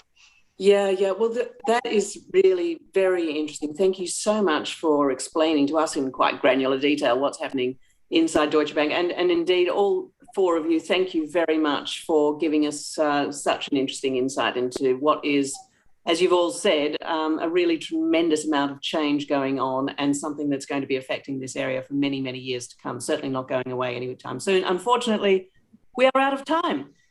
So thank you so much. Thanks, everybody, for your excellent questions. And it's time to hand over to the next session. Goodbye from me.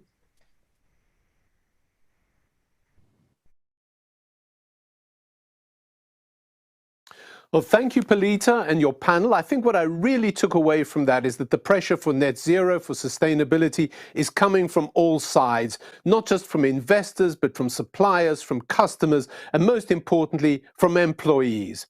Now, we're going to go on to a discussion. We're going to go on to our keynote discussion, which is going to be between Nick van Dam, who is chief of the IE University Center for Corporate Learning Innovation, and Tim Munden, who is Chief Learning Officer for Unilever. So over to you, Nick and Tim. I'm delighted to be here today with Tim Munden, and Tim is the Chief Learning Officer and Head of Wellbeing at Unilever. So Tim, welcome today. It's really great to be with you, Nick. Thank you so much. So Tim, today we will have a discussion about helping teams and their leaders to embrace the power of purpose. And if we reflect on the topic of purpose, this has become very hot over the last year. Many organizations are reflecting on their purpose, but also, of course, people. Now, there's a recent McKinsey report on the future of organizations that shows that top performing organizations have doubled down on purpose.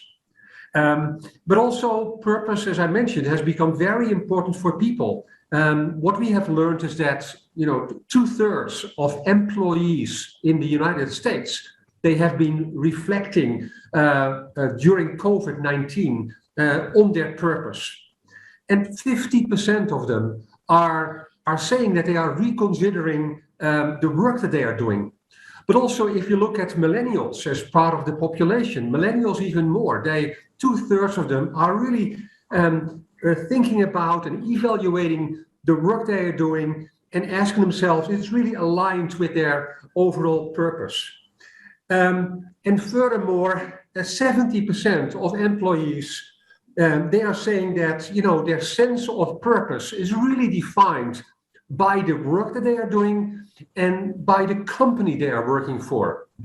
So Tim, if I reflect on Unilever has been recognized by many as a multinational that has been really doubling down on purpose and embracing purpose.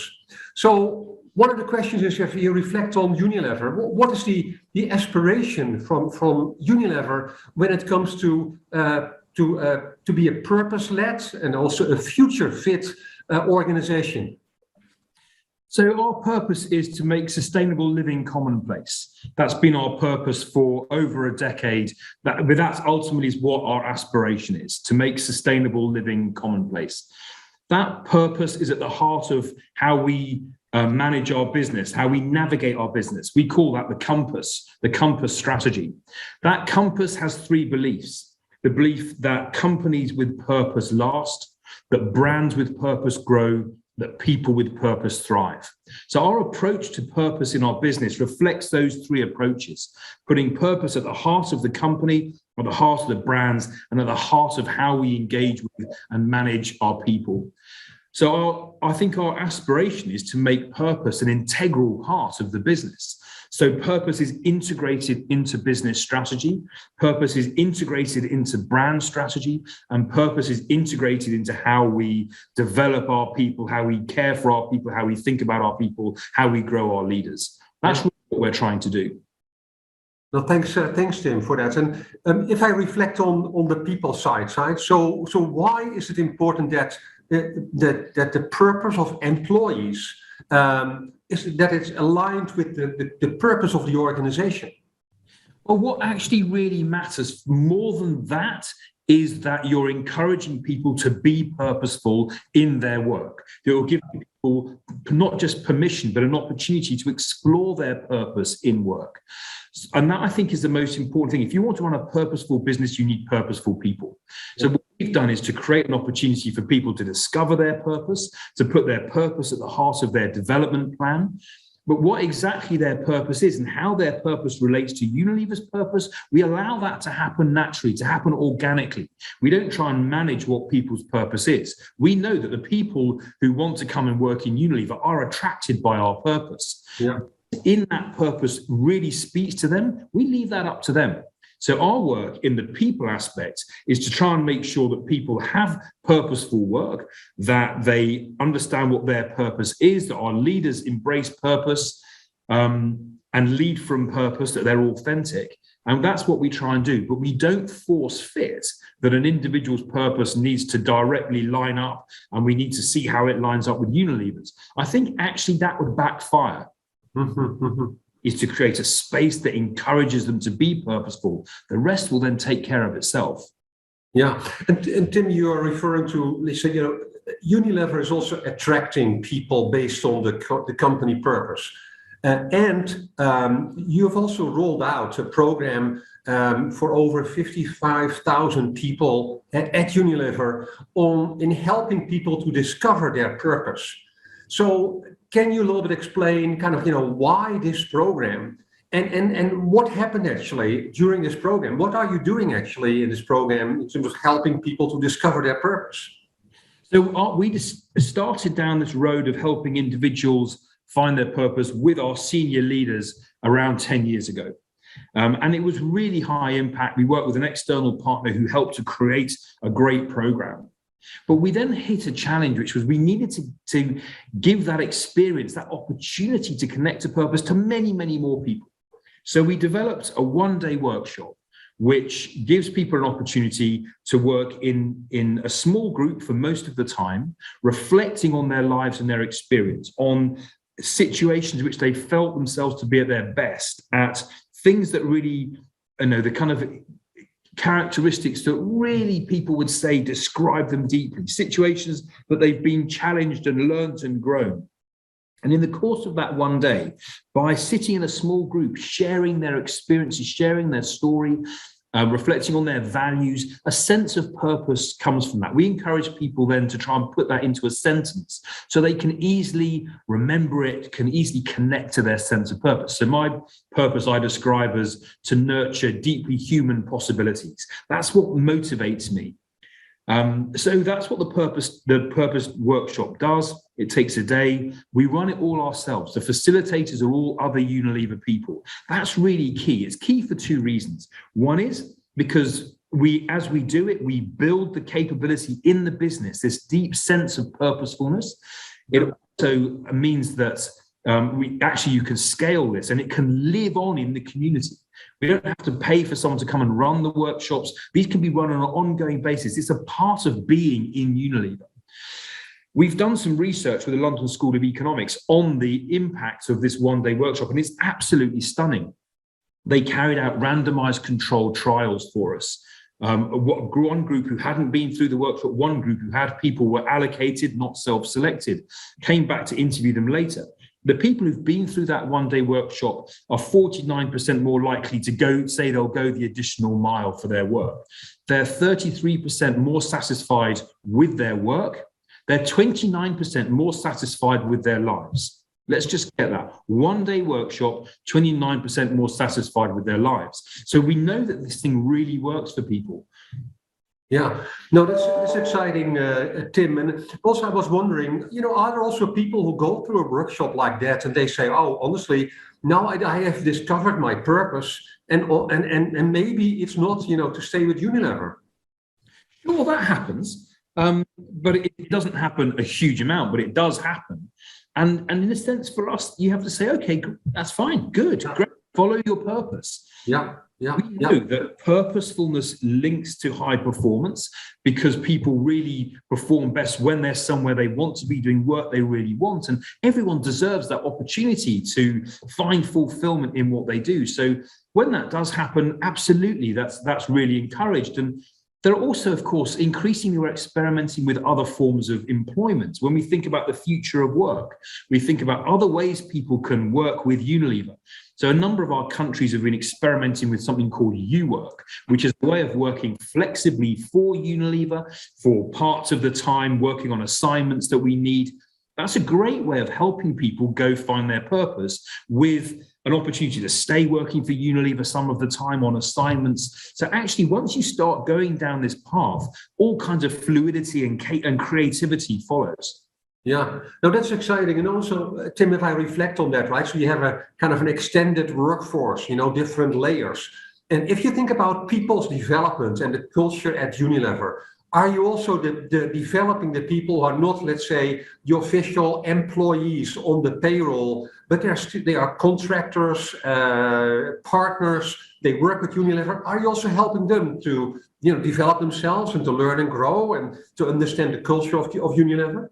Absolutely, in all sorts of ways. So one way is that we're offering out our purpose materials at cost to other companies in our ecosystem, other companies that are interested. If you think about it, our purpose to make sustainable living commonplace, that's a shift in an ecosystem. So we're making our purposeful approach available to other companies and other organizations, particularly in our ecosystem, but all beyond, also beyond that. We offer people who are in our organization in different forms of employment. It depends a bit on country and country law, but as far as we possibly can, we offer them access to all the learning resources that we have in our learning experience platform, Degreed, which everyone has access to. We try and create access to that for people. So absolutely. We also, by the way, do things as part of our future work program, helping to upskill young people in different countries around the world to get them ready for the future of work. So there are all kinds of ways in which Unilever is engaging in the ecosystem as a whole. Yeah, no, this is very exciting, Tim. And I know that there are many organizations who are reflecting on the question, right? So are you developing only your people on your payroll, or the broader kind of network of people that you are engaging with? So this is very insightful. Another question, Tim. As always, right? So if you think about initiatives and organizations, but particularly something like purpose. In order to live the purpose of an organization, it's not about having purpose statements on the wall. It's about leaders who are really living the purpose of the organization. And in really embodying actually what it means. So can you say a little bit about, what you have done to make sure that Unilever, that, leaders are really embracing the power of purpose? And also, what are you doing in leadership programs to make sure that purpose is kind of part of all of that? Yes, so I think the key thing for any organization, or any leaders listening to this thinking, how do I help my organization to really become purposeful, is you've got to embed it in your business strategy. If your purpose sits separate to the business strategy, then it's not going to be unfolding the full power. So really, step one is think about how that purpose embeds in the strategy, shapes the strategy, influences the strategy, so that we're not doing corporate social responsibility here. We're really driving purpose. That's step one. If you embed your purpose in your business strategy, your leaders are then intimately connected to it, because it's what they're responsible for every day. It's what they continue to evolve every day. And that, I think, is step one. Step two is, as we sure that our leaders have a clear sense of their own purpose, have a clear sense of authenticity. But then I think following from that is helping leaders to tell the stories of their own journey, of their own experience. Yeah. I think we've seen over the last few years a massive shift in what leadership means in the 21st century. We left the 20th century, I think, with the kind of role model leader being someone who's perfect. They never struggle, they have all the answers, and they can solve any problem thrown at them. I think the 21st century has shown us actually that leadership has a strong component of people who have struggled and overcome that struggle, who've experimented. Some of it's not worked, and they've then found new ways through. That vulnerability, that willingness to share those stories, to share the stories of how someone came to their purpose through struggles that they've had, that really matters. So I think creating a leadership environment where we're really encouraging leaders to show up human, not to show up as the position or to show up perfect. That kind of creating that environment, Nick, that's another thing you really have to get right. So I think those are a few kind of steps to begin with. So we've embedded purpose in our leadership language. We have a thing called the standards of leadership. It's how we talk about leadership in Unilever. It begins with the inner game of leadership. 3 parts to that. The first part is purpose and service. then personal mastery, how you bring your best self, then agility, being constantly curious and courageous. So right at the heart, step one of the leadership model is purpose. So as we go, whenever we talk about leadership, whenever we build leadership programs, that model's there, that language is there. You can't miss it. And then, of course, the question is, well, is that just a few senior leaders? But actually, in an agile, networked organization, everybody's a leader. Behavior is the new organizing discipline. Structure doesn't help us as much anymore as it used to. We need behavior. So getting everyone thinking about themselves as leaders matters. And then the last thing I'd say is, and to really complete that picture, we've embedded purpose in our well-being model. So whenever we talk about energy and well-being, we talk about human beings needing four things: physical well-being, mental well-being, the ability to focus, emotional well-being, positivity, and purposeful well-being, meaning. And so we keep coming at purpose through every dimension. And I think that's a really important point. If you really believe that purpose is the secret of growing a business, if you believe that purpose is the secret of unlocking high performance, you've got to anchor it in all of the places where those things are happening. Yeah, no, thanks, Tim, for sharing. I'm reflecting here, and many of the listeners as well. And I'm personally a big fan of, the positive leadership practices, the human leadership practices that more and more organizations are embracing. And at the heart of that is also the whole notion that if you want to be successful in leading organizations, if you want to be successful in leading teams, everything starts with leading ourselves as leaders. And I really like the reference to your leadership model, but also the being vulnerable, right? So learn, acknowledge the challenges that as leaders we go through when we move around in organizations. So very powerful, Tim. If I reflect on what's happening in the world, and we had the big event in Glasgow recently. Obviously the world is changing fast. Many different stakeholders are pushing organizations to go to the next level when it comes to sustainability, purpose, etc. Can you share where Unilever is? What's next for Unilever when it comes to purpose and sustainability? So I think it's about living out the implications of the decisions we've taken. So I talked about the beliefs at the beginning. We believe that companies with purpose last and brands with purpose grow. I think it's continuing to embed purpose in the brands because we know that's what people want, and about making sure that the person buying the product or service can see the purposefulness and can engage with it and understands what's going into that brand. I think that's a key part of it. I think it's continuing to really live out our social commitments. Now, we've made a commitment publicly that we will make sure that every one of our employees has a future fit skill set by 2025. What's that about? That's about helping make sure all our people are also sustainable and have a sustainable future.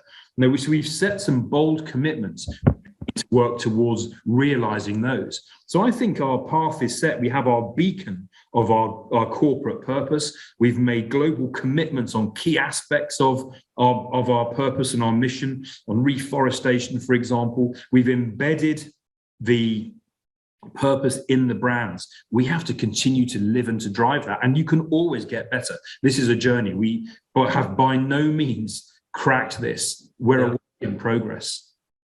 Yeah, thanks, Tim, for that. And my last question is: there are a number of CLOs, CHROs, and other leaders, listening, watching this session today. And if you reflect on, the theme of the discussion today, helping teams and their leaders to embrace the power of purpose. What kind of advice do you have for other CHROs, CLOs who are on the journey in terms of, embedding this in their organizations? So I would say, one is if you're not, definitely start. This is without doubt a dimension of HR strategy, of learning strategy, which you have to be engaging in. As you said, people in the workforce want it. When people are working in that purposeful place, they perform well. So I think if you're not starting yet, start. Second thing is just start somewhere, experiment, and then scale. And honestly, this is not as difficult and intimidating as it can sound. So we've been building this purpose workshop, running it with our own people. So I think just start and experiment, reach out to other companies. But I definitely think that putting purpose at the heart of your people proposition makes a massive difference. So that could be making sure people have access to discovering their purpose themselves. A simple idea, maybe. We've embedded purpose in what we call our future fit plan. That's the plan that we want every employee to build, which is thinking about the experiences they want in the future, the skills they need to build, the leadership behaviors they want to develop, and what energy and well-being they need to nurture. Rather than start that anywhere else, get people starting that by thinking about their purpose. I think the plans they make will be far more likely to be completed if it starts with the person's purpose at the heart of it. It's a place to begin. Yeah. Well, Tim, this is wonderful. I have to say, I had a privilege to connect with many CLOs during my career. I want to thank you for being such a visionary CLO, a role model for many others, and also being very passionate about, what you have been doing at Unilever. So thank you for all of that. This will have an impact on the profession, on leadership developments, on leaders in organizations beyond Unilever. So thank you for all of that, and of course for being here today with us in this session. And we will be in touch. All the best. Thank you, Nick. Thank you very much for the opportunity and for those kind words. It's been great to talk. Thank you.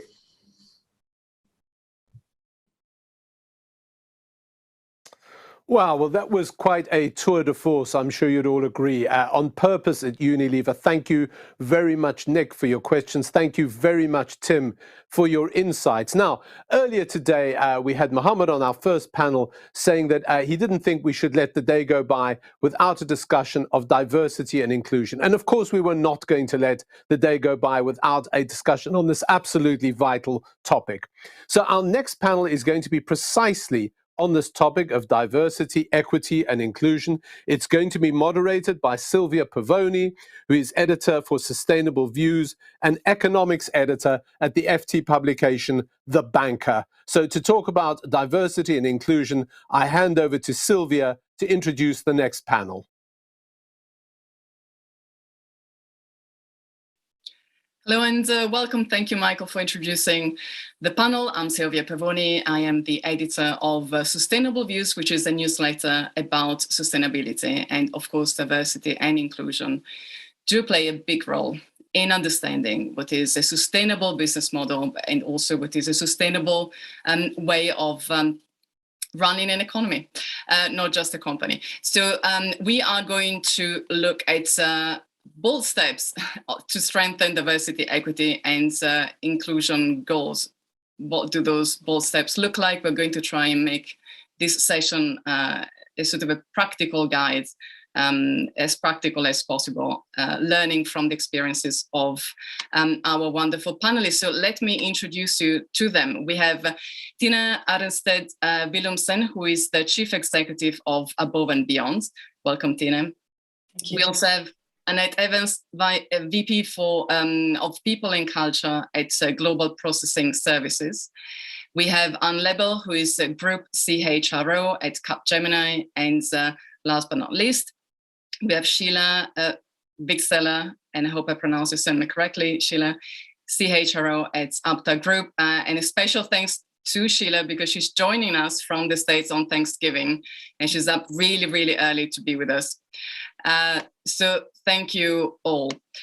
Let's start by addressing really the need to potentially still make a case study for business, for diversity and inclusion after all the progress that has happened both in the corporate world and also in terms of broader policy after Me Too, after Black Lives Matter, after endless scandals, after protests, collective outrage, big corporate speeches. Do we still really need to continue to make a case for diversity, equity, and inclusion? I'm going to Anne first.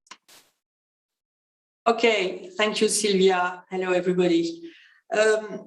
Well, to your question and to your point, if I look at where we stand today at Capgemini, I don't think I would necessarily call it making a case. I think we have gone beyond that point. It doesn't mean that everything's perfect, far from there. But I mean, first, we are a 300,000 people company and very diverse by nature as we operate in more than 50 countries. I think we have now really embedded inclusion in our purpose. We aim at unleash human energy through technology for an inclusive and sustainable future. And we have done it as well in terms of leadership model. This being said, we belong to an industry that is not the most advanced and where there are multiple gaps. I mean, gaps in numbers, in the way we manage diverse population, I mean, numbers, especially on the gender side, but not only, and also gaps in perception, because, I mean, just to quickly throw two numbers, in that industry, when we look at research, it says that 85% of senior leaders believe that it's diverse, inclusive, taking into account all kinds of diversity, whereas only 19% of women in that environment believe that it is actually the case. So it means that there's still many, many actions to take. So I don't want to be too long, but just to say, in my view, it's more a matter of keeping the momentum, keeping the long-lasting efforts, making sure that we raise awareness enough through numbers, and numbers matter, and that beyond numbers we are able to take concrete actions, taking into account the differences also in terms of culture and geographies, because the situation is absolutely not the same. Thank you, Anne. So let me go to Annette and Sheila, and then I'll go to Tina, who works with a number of companies and perhaps can sum up what she sees across a number of those clients. So Annette, does what Anne say ring true? Yes, well, I think if you look at most organizations, well, I haven't seen an organization that hasn't made a case for diversity yet. And I think if there is an organization that does that, you know, that organization will essentially not be around for too long. So all of our organizations, we're for diversity in some shape or form. So when we have, let's say, women or our Black colleagues or neurodivergent colleagues, LGBTQ on the table, we understand that it's a richer conversation that makes us think about the decision-making process when it comes to problem solving. However, I think we've all come across in different organizations where, for example, you appoint a female leader, whether that's, you know, a CEO, a VP as such, and they feel like they're the token female member. So, you know, I feel sometimes, and I know probably everyone who's had a similar situation, like, you know, was I just picked because I'm a female, or was I just picked because, you know, I'm a Black woman? And that is a really difficult thing that, I know, for a lot of people messes with their psyche. You know, am I good enough? Or am I just that token individual that needs to hit those numbers on the diversity scale? So despite us all having, you know, great leaps in minority representation, one of the areas that is still underrepresented is the ethnic minorities. So, you know, ethnic minorities tend to, you know, feel that they're not represented. And because of that, they want to lead to more inclusive organizations. So, you know, we need to continue to make the business case until full representation is seen. Now, the thing is what works best in my organization versus, you know, the panel's organization is going to be totally different. So the approach needs to be on a custom basis. So when will that be? when panels like this are not needed as much, right? You know, we are pushing the agenda for change because we still feel that there's an issue. So although the business leaders are making the case for it, we're not necessarily seeing the change that we would want to in our respective organizations, or in organizations that our family and friends are in. So this is still a key area, a key case for diversity in all areas. Thank you, Annette. And I know that you're keen to talk about having those uncomfortable conversations and of course the need for being visible, but also loud about the importance of these things, which would certainly, I hope, help to create the ultimate irrefutable business case for this, which, you know, potentially we shouldn't even need, because I personally feel it's just the right thing to do. But let's hear from Sheila. You also mentioned, of course, different experiences, different things working for different organizations. So we're going to go into that later. But Sheila, give us a few initial thoughts. Yeah, so thank you, Sylvia, and very much echo what my previous colleagues have described just now, though I would add that it always is an interesting point, you know, do you have to make the business case for diversity and inclusion, diversity, equity, and inclusion, the three go together. Otherwise, it's not successful if the three do not go together. But, you know, it always begs the question, do we ever have to make a business case to create a fantastic company culture? And that is so important, and diversity and inclusion just makes that culture of fabric even stronger. But if we have to make a business case, there's a lot of research and lots of evidence out there in terms of the value and the increased performance of organizations that do have a strong track record of diversity and inclusion. There is a couple of other things to consider. It's a workforce, workplace, marketplace imperative. You know, workforce, you need to have access to the best and broadest possible workforce around the world. And the only way to do it is really have a broad lens to it. Then it's a workplace imperative, because you want to make sure that the workplace is inclusive. It's a place where people feel at home, they feel they belong, and they feel they can be successful. And then it's a marketplace imperative, because your organization will be even more successful if you're able to mirror your customers, you're able to mirror the customers' expectations and what they want. So there is every possibility to create a business case, but at the end of the day, it's the right thing to do. It is what makes us successful. And again, no one ever had to make a business case to create a fantastic company culture. I can go on and on about it. We'll go. But I'll hand over to Tina. Thank you, Sheila. So we'll go certainly back to culture, what it means really, and how to get to a good, successful corporate culture. But Tina, where are we after everything that has happened really for decades? Well, and from our side, I mean, above and beyond that I created some 10 years ago, we are like a DE&I consultancy. So we had the pleasure to work with many companies, and thrilled to be on this panel with such big companies, and completely, again, echo and fully align with what the other panelists already said. What I think is so interesting is whether we are dealing with one of the largest shipping companies in the world, Maersk, or PwC, or the Central Bank of Denmark, or our foreign ministry, whoever it is. What's wonderful to see these days is that the topic is definitely top of the agenda. It's kind of what I tend to call the perfect storm right now, because the push is coming from so many sides. It's coming from the next generation that we all want to employ.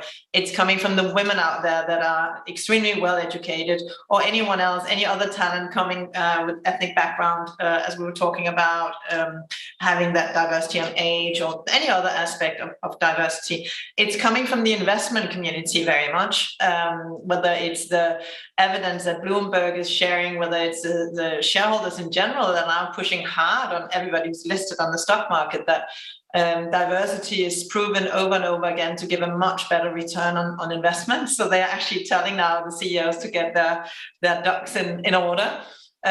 So there's a lot of pressure, and I've also seen the conversation over the last years and the work we've done even initially being very focused on gender diversity and now moving on to all the other important facets. And it started off very much, pretty much anywhere in the world, because we do work both in Saudi and Finland and the Nordics and so on. Even in Asia, the conversations now moved on from very much about why diversity matters, the business case you're talking about, and has moved on the last couple of years, at least here in the Nordics. I know US and UK has been a bit ahead of the game, but it's very much how do you do it? So what does it really take and what works? And now I see also quite a sort of activistic force saying, how much do you do? So it's not enough to have nice words and stickers and websites and folders and sponsor nice events. It's really about, are you doing enough even? So highly recommend, as everybody here on the panel is already doing, but to really dig deep and get into behavioral change. And that's what it's about, whether it's unconscious bias training, leadership programs, whatever. But that inclusion piece of this, if you don't have that, your employer is going to leave you and your clients are going to leave you.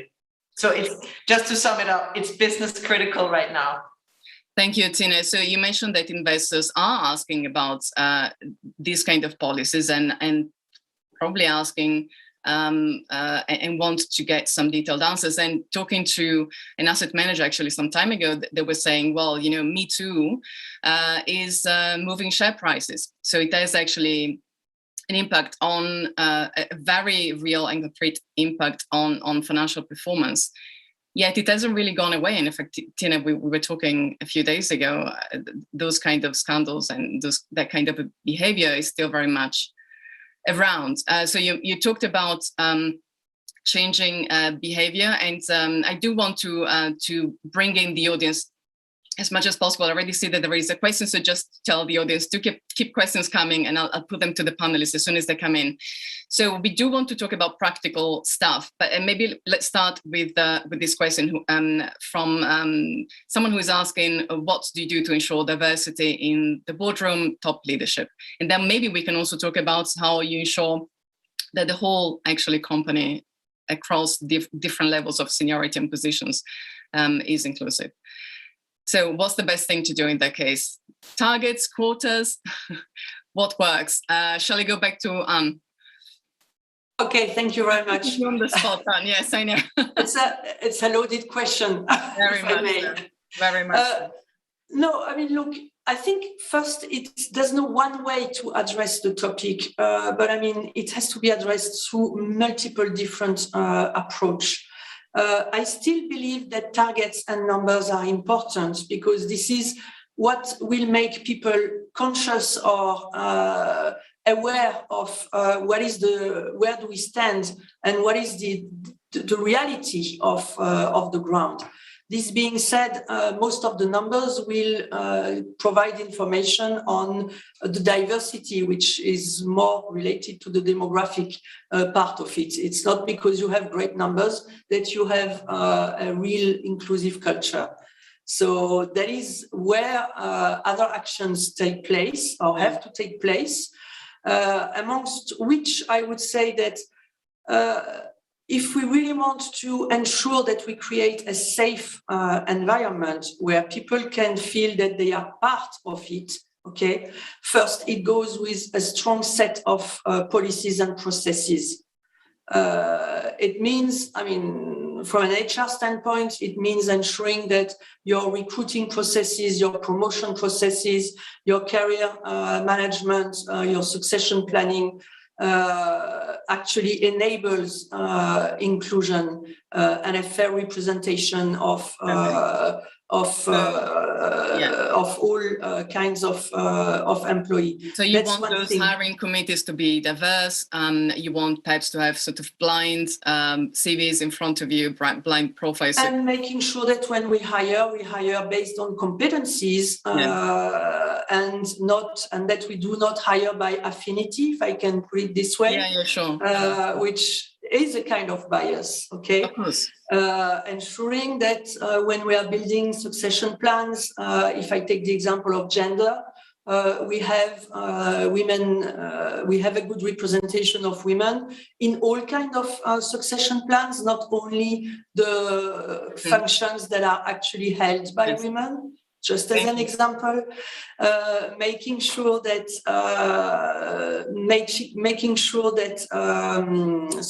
that in all our career development programs, there is a fair representation of all kinds of diversity as well.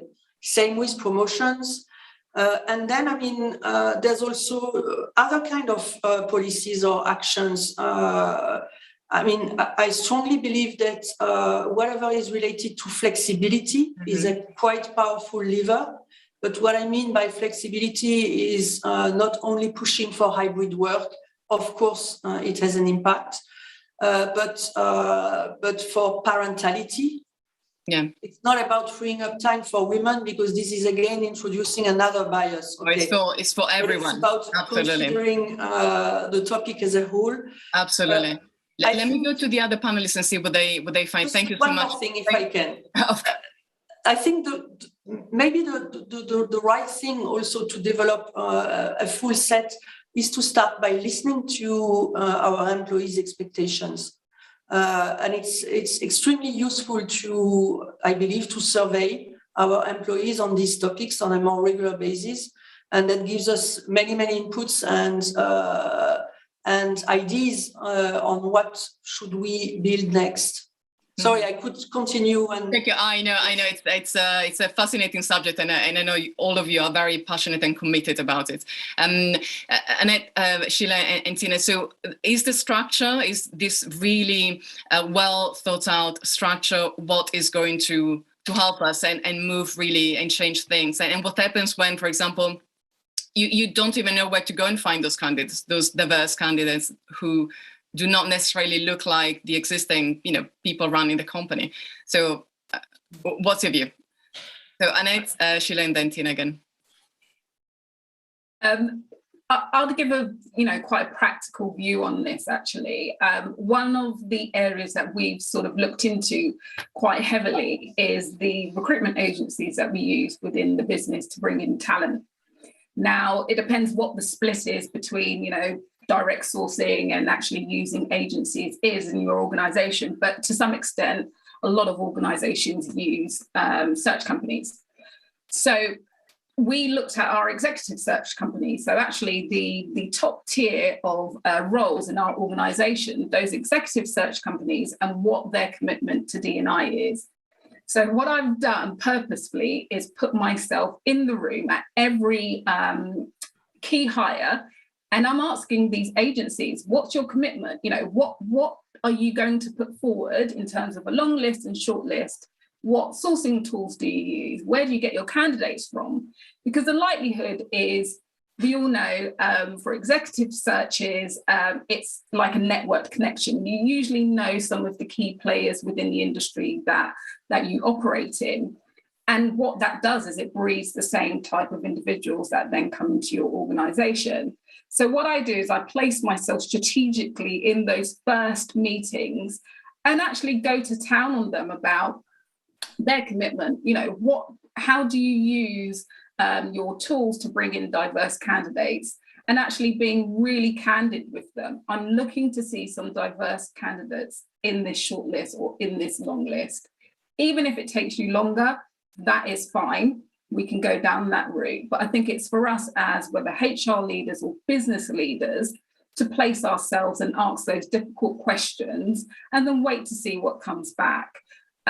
There are the candidates out there. They do take longer to find, but try and put in that time if it is a bit of a longer search for you to find that right candidate. Thank you, Annette. And Sheila, are you finding the same challenges? Yeah, so continuing on the theme of, what needs to be done to make D&I successful. And of course, even these first comments, show how much and how many different things, there's just a whole plethora of things that we can do, we should do, we are doing, but there's really one thing which, in my view, is if it's not there, then nothing will work. And that's the tone at the top. If the most senior leader of the organization is not visibly and seriously committed to DE&I, then it won't work, because the modeled behavior and the steadfast commitment really sets the tone for the rest of the organization. Many efforts show that if that's not there, then many of these efforts will not make not bring the necessary impact. And so tone at the top, DE&I is not a grassroots movement in an organization. It really has to be driven from the top. So, and then once we've got that, then it's absolutely imperative that then we look at all the other things, the practices, the processes, the policies that need to then reflect the diversity and inclusion aspirations and targets. And I'm a believer in targets and objectives as well, because you need to make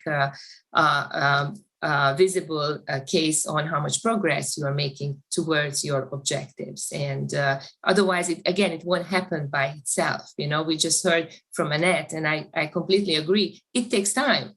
And if we don't really intentionally take the time to find talent and really create diverse slates, then again, it won't happen, because we fall back to practices. And not just outside the organization. Many times it starts, within the organization. Experience shows that talented women, for example, don't always put themselves forward because they don't think they're ready for a job. So good leadership, good managers really, really look hard inside the organization as well to tap people on the shoulder and see who is ready for the next move, the promotions. And there is many times, when you look at the numbers, the gender mix is there, but where are the women in terms of how you make sure they continue to progress within the organization? So those to me are very critical components to success. And again, the tone at the top. Thank you, Sheila. So important. And I think anecdotally, we can all see that having a leader really committed and vocally committed to diversity, equity, and inclusion does seem to make a difference. Tina, I wonder, have you ever had to have conversations with clients where they do come to you and they say, we do care about this, but you understand, if you kind of have a sense that they just care about the policy more than understanding what having a good diversity, equity, and inclusion culture means, and what do you do in that case? Well, I think in general, I mean, we have seen quite a lot of companies where actually change can happen really quickly. But I completely agree with what Sheila just said. I mean, we tend to see three things, to be a little bit simple here, three things that really works. First of all, it's really acting as inclusive leaders. It starts with the CEOs, we said even a push from the board, but across the organization where the power and the influence is, acting as inclusive leaders. Number two is building a balanced talent pipeline. You really got to start early, and you've got to really retain everyone you have on the sort of diverse slate, not just gender, of course. And the third thing is really committing to sort of a flexible and inclusive workspace, with all the things that has to go into that, psychological safety and so on. But what I would like to say, since I have an audience here, I know through Headspring of lots of top leaders, I'm quite surprised still how we're having these conversations in the companies where people say they want to do this, but are not allocating resources. Time and time again, in very large companies, I hear, oh, I wish I had the budget to print a brochure or really develop the women, and we do this program in the canteen, 3 times a year or something. I mean, that's really not serious business development. And this is a critical thing because it's good for your bottom line, but there's a war out there on talent and actually attracting the best and the brightest, also the next generation. And you're going to lose talents if you don't do this. You're even going to lose clients. And yet it's a little bit like the climate crisis out there. People have been talking about it forever. And it was kind of like a nice thing to be sustainable and this and that. And now it's a need to, not a nice to. And on diversity and inclusion, it's moving so fast now that I don't understand that more people don't have really, really top D&I people, top budgets, because all the programs we're all talking about, they're available, they're out there in different shapes and forms. And it's going to actually take quite a long time moving the needle in terms of even gender diversity. I've seen large companies, I'm not going to out the names here, but you know all the brands I'm talking about.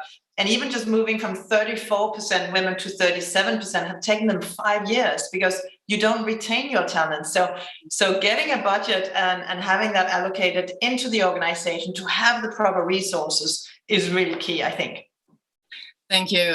So I'm having a look at the questions. You made really, really good points there, Tina. We're starting really to get into the details of the challenges that all of you have to face really when trying to do something serious about diversity, equity, and inclusion. So I think we kind of addressed the issue, or rather the subject around purpose. Of course, purpose, I think we would all agree, is something that goes hand in hand with diversity, equity, and inclusion, and the other way around.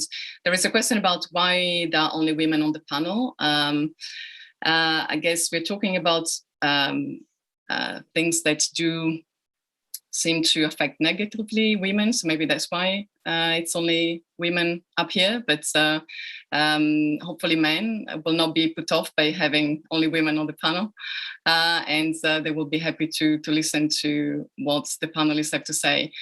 And we still have a few minutes. We're going to try and end the session on time. Oh, there is another question coming in, so let me see whether we can try and address that. So the opportunity, what's the opportunity to take advantage of the future of work? So changes in the workplace. I guess that's a nice question. So let's try and address that. So the changing way that we will work, of course, because of lockdowns and the pandemic.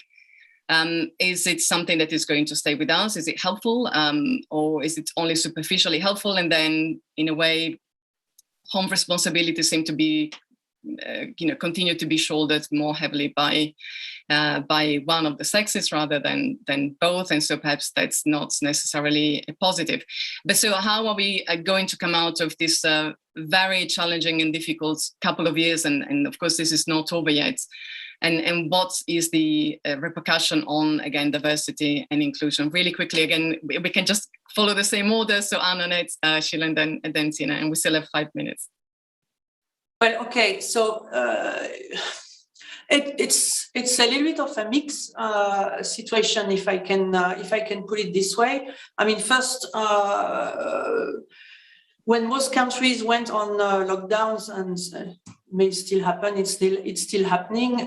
Yes, I mean, the weight was very often again on women. We could observe that, and I think whatever, and we've done that. I mean, whatever we could do to support our employees, through psychological support, but not only, was quite helpful. Now, flexibility when we move to hybrid model work. This is something that can actually be positive and help our employees, because I mean it also provides flexibility in terms of self-organization or home organization, whatever men or women we're talking about. But it raises other questions with regards to inclusion, because I mean, how do you keep the link? How do you keep that cultural cement together at a time where we are hiring tons of new employees that have been hired only virtually, that have had no physical contact with the company at all? So we need to find other ways. And that's where, back to what my colleagues were saying earlier, that's where the culture and where the leadership has a key role to play. Because it's also about, again, recreating differently that safe environment, making sure that our managers, our leaders are able to provide enough care, enough support, but also be empathetic enough to make sure that they recreate differently that sense of belonging. But it requires specific attention, I believe, and also probably some different training efforts on the leadership side to make sure that the culture of trust can be built differently. Thank you. So trust, trying to build trust, and in a new way of working, very important. There is another question, so let's see whether we can also try and answer that. So how to ensure cognitive diversity is also included in the way that organizations operate. So Annette, if you want to try and tackle both or one of them.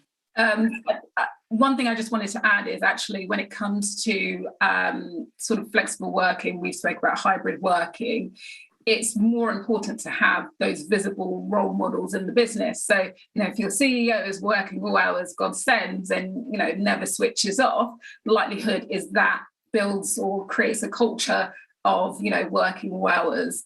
You want to see a leader and mirror that behavior. So I think it's really important. I don't know the person that put the question around why is there a sort of panel of all females.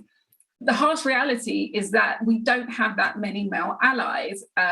They are there, but they're few and far between. So this is a bit of a call out to the males that are on this call. We do need you to help us, push the agenda when it comes to diversity, whether it's gender or ethnicity. It's really, really important to create allyship within the organization. More and more men are taking on roles that they wouldn't have. Before the pandemic, I didn't used to do the school run, but now I do the school run. And there's a shared ability and looking at a balance between career and family responsibility. So come forward, help us with pushing the agenda. Fantastic. Thank you, Annette. It's a lovely message to send out, and hopefully we are going to reconvene again at the next events, and we're going to have male allies or any sort of type of allies. Really quickly, Sheila and Tina, feel free to answer any of the questions that were put to us. Oh, we can't hear you, Sheila.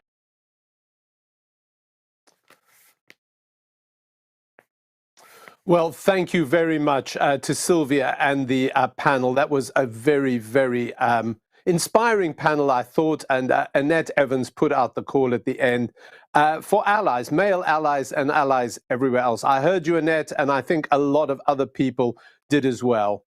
We're now moving on to our final panel of today. This is going to be led by Adam Kingle, who is a regular and senior Headspring educator and an author, and he is going to be taking the panel through how we develop a high-performing culture. So I'll hand over to you, Adam. A very good morning or good afternoon to you all, wherever you're joining us from. And may I add to you American expats, or indeed people watching from America, happy Thanksgiving. I hope you're having a wonderful holiday wherever you are. Pleasure to have you all today. We're talking now about how do we lead a high performance culture, particularly amidst a hybrid workforce, as many of our workforces are returning to the office, either full-time or part-time. There are a lot of issues, considerations, and I hope opportunities for us as we reemerge from COVID and perhaps work in a hybrid manner, if not fully in person. And isn't it interesting how much we are reevaluating what work is about and how we lead a high performance culture in this environment? I think it's difficult to say that there are positives to being in a lockdown situation. But if there is one, it perhaps made us a little bit more introspective about what is work, what is the point of work life, and for us as leaders, what is our role in making that work life, albeit more challenging than ever before, that little bit more livable and maybe even more fulfilling. We know that workers are responding in that manner, given that introspection, and they're reevaluating their priorities. I'm sure I won't be the first to tell us that the press is filled with the news about this great resignation that's occurring in almost every region of the planet, of people resigning at a volume that we haven't seen in, I believe, something like 13 years. I read an interesting article recently that was saying that in the US, perhaps 50% of their workforce are considering resigning within a year.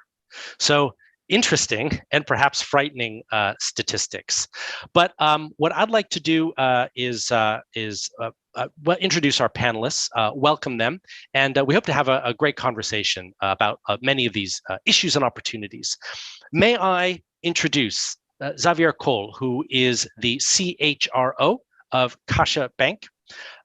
Xavier was also the HR director of the European Investment Bank in Luxembourg, and previously served as vice president of HR and director of the president's cabinet at the World Bank in Washington, D.C. Xavier has been with Caixa Bank for, I believe, 13 years. A very warm welcome to you. It's also my pleasure to introduce David Gestas, who is vice president of Faurecia University and of HR transformation. David has been with Faurecia for 5 years, but has 25 years of experience in learning and development, has been on the faculty of economics at Sciences Po and at Columbia University, and previously was in charge of corporate learning at EDF. Welcome, David. It's my pleasure to introduce Ruth Kudzi, who is a leadership coach, author, and the founder of Optimus Academy. Ruth is a management and workplace expert. She's the author of the book, Is This It?, which helps women find purpose in work. As founder and CEO of Optimus Academy, Ruth is focused on helping business leaders be more methodical and productive.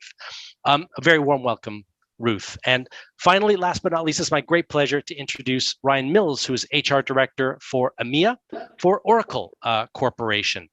He leads a business partners team responsible for HR leadership and ongoing management of the EMEA applications organization at Oracle. Ryan's main interest lie in mergers and acquisitions.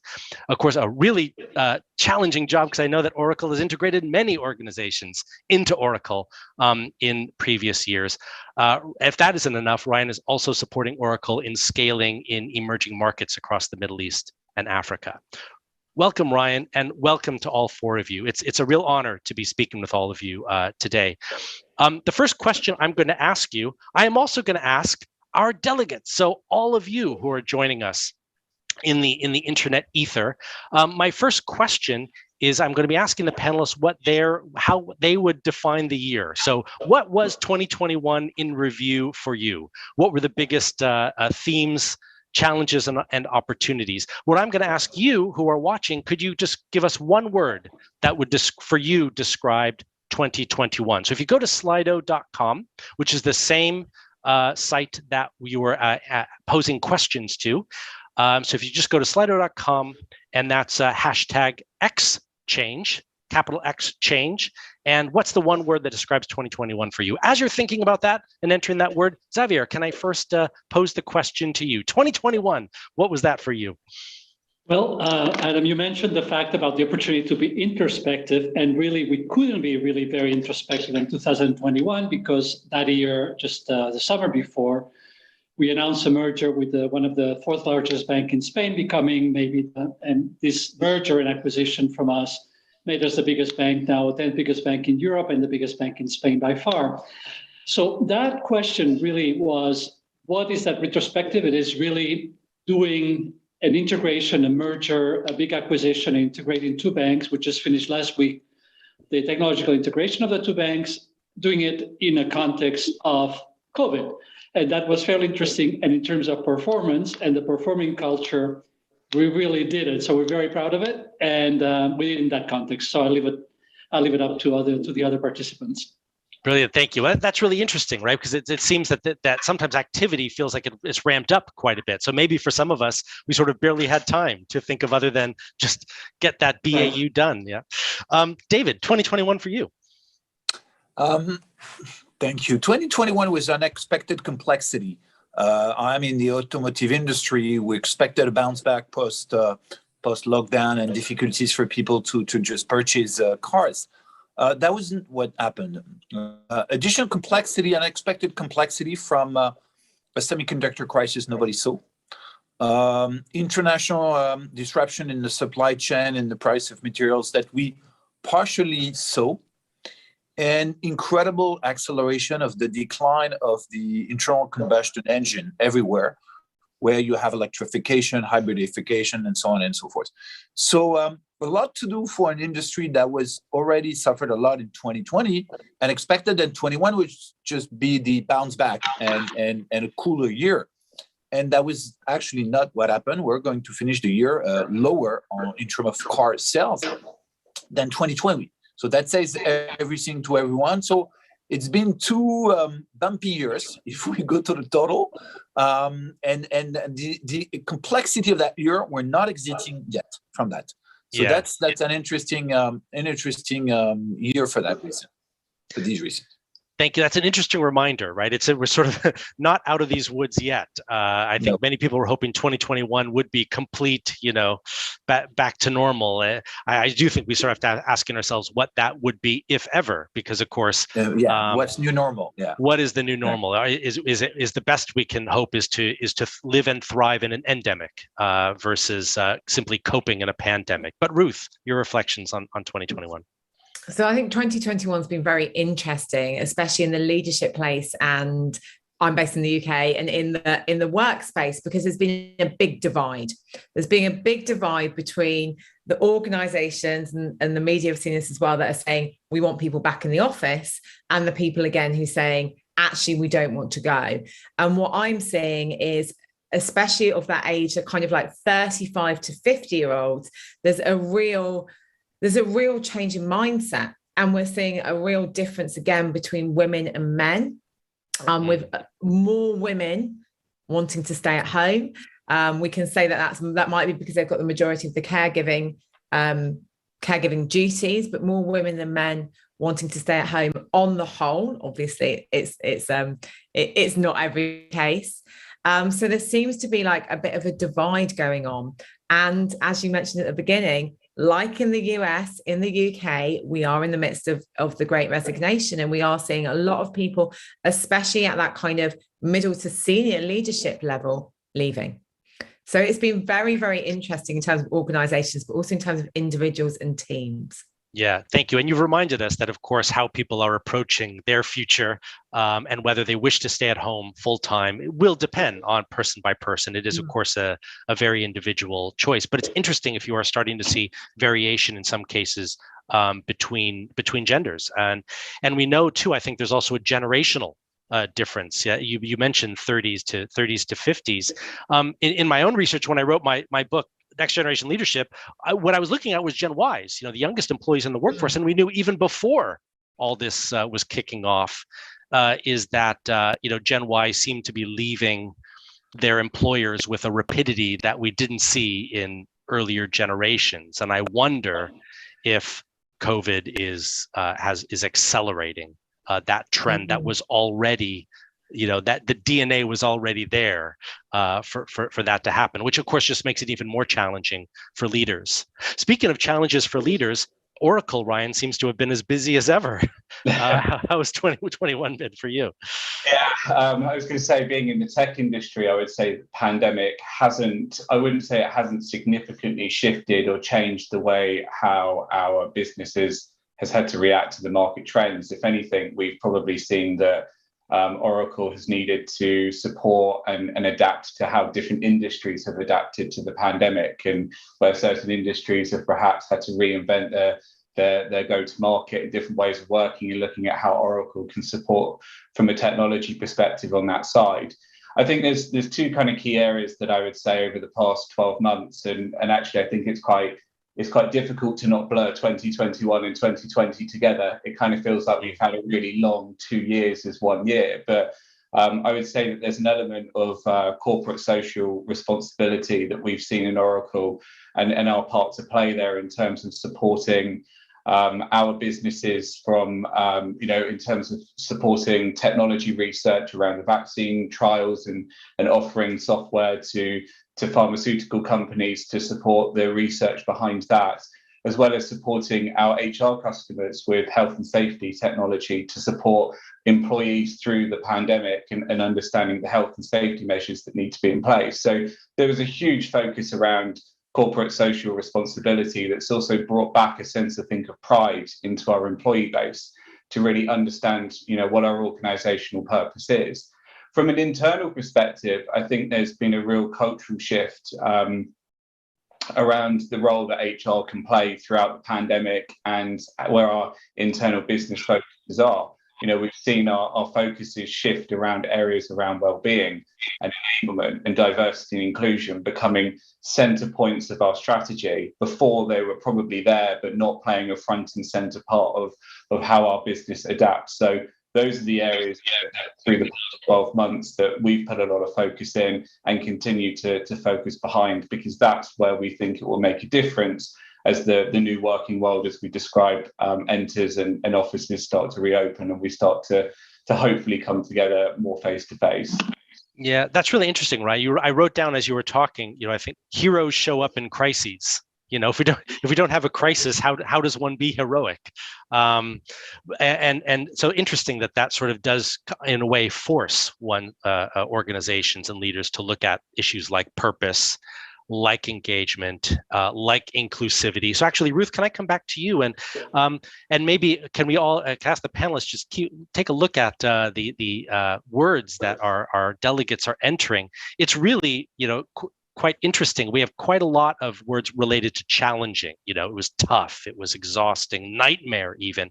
But I do also see reflective, exhilarating, transformational as well. So maybe, Ruth, can I ask you then, if the world is transforming, our world of work is transforming, if we go into the hybrid world, could I maybe ask you to touch on then what maybe are you advising your clients to do in terms of how they're prioritizing having a successful new normal, going back to this theme, and maybe also touch on this theme that Ryan has mentioned of D&I. Yeah, I think over the last 2 years, one of the positives that has come out is this more focus on D&I. And, I was sitting on this panel thinking, we're not really representative of that, but we can still talk about that. And it needs us to be talking about it and making those changes that need to happen. So I want to acknowledge that. We are seeing that D&I actually goes much further than a lot of people normally think, because they think, diversity and inclusion, it's about ethnicity, but it's not only about that. It's about neurodiversity. And we're seeing so many more organizations actually realizing that for neurodiverse individuals, often they can be more inclusive by having the opportunity to work from home and work in different ways. So I think that what we're actually doing in a way is there's the ability to broaden the workforce. There's the ability to bring more people in and be more inclusive. But in the way that we do this, it's about making sure that within the organization, we have good communication. I think that is becoming more and more. It just needs to happen. There needs to be transparency as well, because there's fear. And when there's fear, lots of people have a threat response. So there's loads of models around this. There's David Rock's model that's really famous, the SCARF model. But when there's fear, people have a threat response. And when they have a threat response, their cortisol levels are higher. They can't make decisions. They can't solve problems. Their focus is lower. They say that your executive function can be diminished by as much as 20%. Which is like being drunk. Like you wouldn't go to, I hope you wouldn't go to work drunk. Lots of people are doing that because there's so much perceived and real threats in the workforce. So I say as leaders, it's about us listening, and we work a lot with people building their coaching skills, listening to what is going on, being really transparent about, as much as we can. Like we can't always be transparent about everything. If we're sitting there and we're like, okay, we're going to have to lay off 20% of our workforce, we're probably not going to tell them all. But thinking about how we manage that process. But there's a lot about communication, D&I, and how that links to well-being. And I think that link between D&I and individual well-being, and working with people on that more personalized level, even if you've got a great a multinational business, that's what we're going to see at the forefront, I think, in the next few years. Yeah, well, there's so many thoughts that I've run out of page where I've been taking notes. But the interesting point I just wanted to pick up there, you were talking about kind of the environment and creating an environment where people can feel that they're thriving, And I think originally we probably, 2 years ago, we probably thought about just what that meant in terms of physical work environment. So let's create a better office, let's make a better workspace, et cetera. But now I think the aperture of our perspective has widened to say that environment can now also include home. And then the question becomes, and what proportion of that environment would help you, your employees, your colleagues to be their best selves? And just on this point of D&I, because I think it is so important and really has become a more acute in our minds, over the last 18 months, that, as you say, it's so much more than simply things like ethnicity, et cetera. And I think D&I, unfortunately, for a while was just related to policy and process. In other words, we just have to hire more of a certain profile, kind of ignoring the inclusion theme. And I think that's a lot more challenging because it's cultural, because that's behavioral, because that's, as you said, about coaching skills for leaders. You can't simply create a policy and all of a sudden you're more inclusive. Yeah. And that brings me to this question then about how we're creating those environments where the hybrid workforce can survive and thrive, which perhaps is a leadership challenge as much as it is policy or process. Xavier, what have been your priorities in terms of helping create the hybrid workforce? I think that, as anybody else, we struggle as an institution to understand what the implications of this would be. But I have to revert to 120 years ago. Our institution was created as a savings bank, which helped very poor people in Spain about having savings and pensions. And that was work on trust, teamwork, effort, interaction, humility, and social responsibility. And that has pervaded the company, the bank, for 120 years. And really, when we went more remote, the question is that those connections, that social interaction, that trust, that effort, that really help us, in a way, be away from each other and work and do a merger and acquisition during that period of time. We didn't create a culture that was really a culture of social culture one day before the merger or just last year. But that helped us really to stay away from each other. And in some way that will also help us, I was thinking and reflecting on this, about this hybrid nature. Because what is really about hybrid, in my view, is we learn about flexibility. And we learn to include in that context that we have as attributes of culture, really the issue of flexibility. We understood we could work and do an acquisition and a merger in the context of remote. So now we have to use that in terms of flexibility and offering people the possibility and the thought and teach our leaders that really the issue of flexibility with the values of trust and interaction and humility and teamwork and responsibility really are the ones that are going to take us to the future. So really is based on very clear values and historical values. So that's helping us. And the question that I only put on the table is, we need to get back to reinforce that and to be able to do it in the future. You know what I'm saying? We need to be back and meet each other again, and then offer that flexibility, but be together again, live, in person. Yeah, I mean, I think what you said is profound, actually, Xavier, because what you're actually asking us to do is to contemplate the nature of management. You touched on, for example, it's going to require trust and humility to successfully thrive in a hybrid environment, or even in some cases still fully remote environment. And that really goes against how many of us of a certain age, I imagine most people listening to us, we're management. If you thought of what is the closest synonym to manage, it's probably something like to control. And what you're suggesting, Xavier, is it's not. You're talking about, you're using words which are anathema, trust, humility. And so that really forces us to, I think, reconsider our definitions, be they tacit or explicit. But what I'd like to do is open up a question to the audience, and then David, I have the same question for you as people are answering. We're going to put up a multiple choice question for you, dear delegates. Which was your top priority, or has been your top priority, in terms of bringing bringing your colleagues back in person, whether that's full time or part of the time, or indeed optional? What have you needed to focus on most? So please select your top answer. And as you're doing that, David, what's been your priorities in terms of building a hybrid workforce?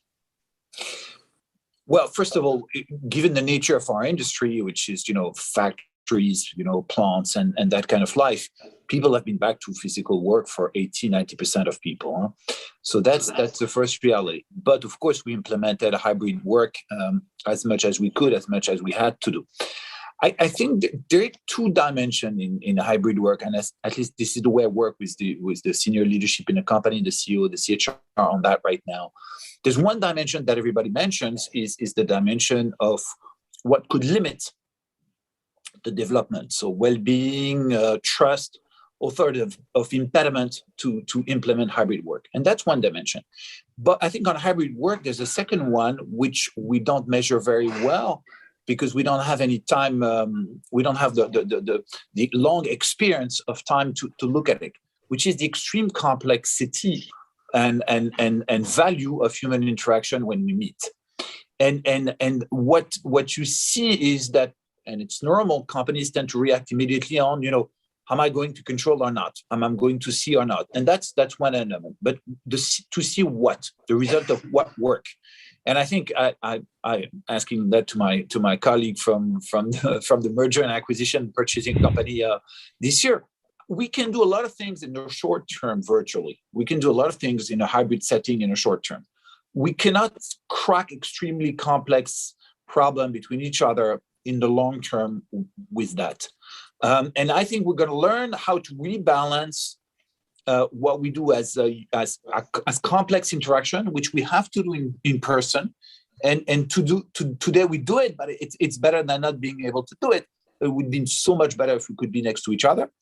And what are transactional work, task-based, less complex, less interactive, more defined in the deliverable that we can do by ourselves in one-to-one on a computer. And that's, for me, the balance we're trying to find, because as usual in this moment, the balance is very unbalanced, if I may. I mean, the shift is very strong with one direction or against another one. And you have people who are against hybrid and against people who are extremely in favor and saying this is the future. I don't think, and we don't believe here in this company, that's going to be the model. We have to be learning much more what needs to be the presence face-to-face.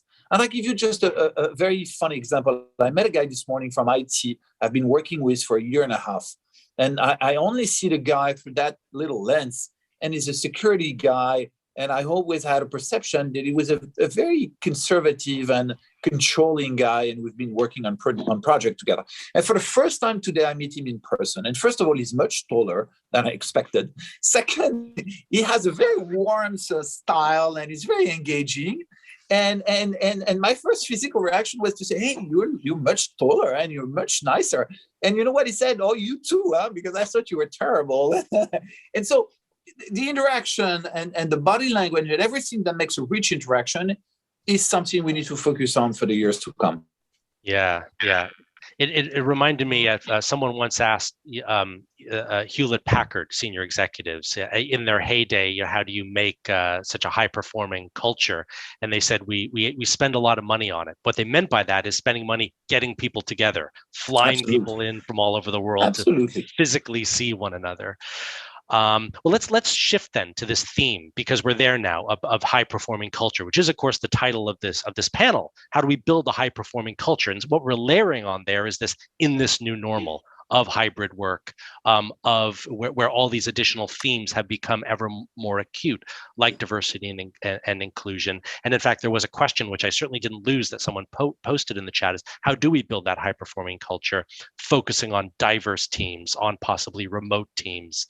And so what have you been doing to address that? Because surely amidst a merger and acquisition scenarios, it's even more I imagine challenging at the best of times to make one team out of two. But what about now when we go into remote or hybrid work? I think certainly when I've been thinking about what high performance culture or high performance teams look like, we always say it's about the right people in the right place at the right time. And I think now, if anything, the pandemic has made us really question, what is the right place? It is about the right people and it is about the right time. But what do we really mean by place?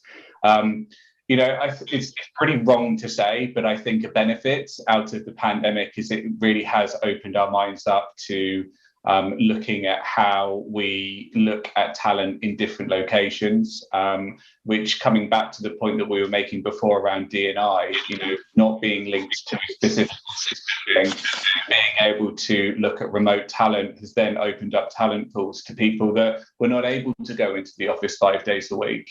But were not necessarily within close proximity to the office, and that creates a greater sense of diversity in the talent pools and the people that we're bringing into the organization.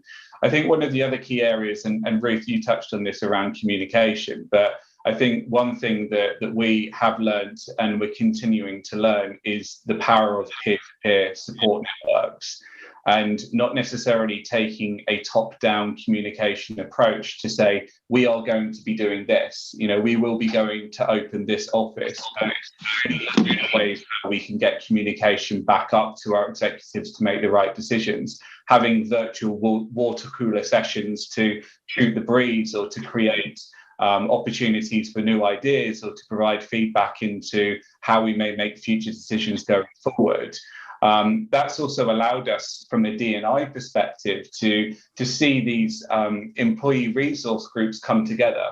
And that's not us saying, let's create a group focused around neurodiversity. What we've actually seen is our employees have got together and co-created these support forums, which is much more powerful for driving a change in our business around those different diversity groups. But also they've leaned on each other much more.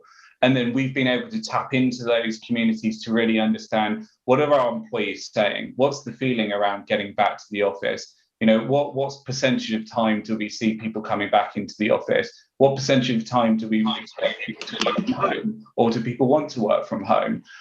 What is the purpose of an office? Those kind of questions, we've really been able to tap into those communities to be able to better understand what our employees want, not necessarily what we as an organization want to do.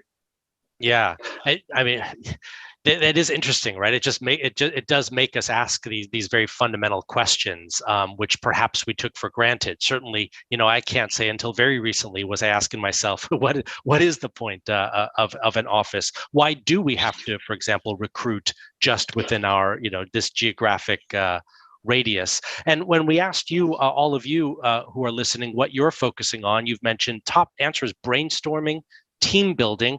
We've touched on that, how important that is, particularly when or if we can't see one another in person. And of course, then the next most popular answer, just working together in the same space. But Ruth, you've had the advantage of obviously working with a variety of organizations. What for them has been the key to continue to build a high-performing culture despite the challenges?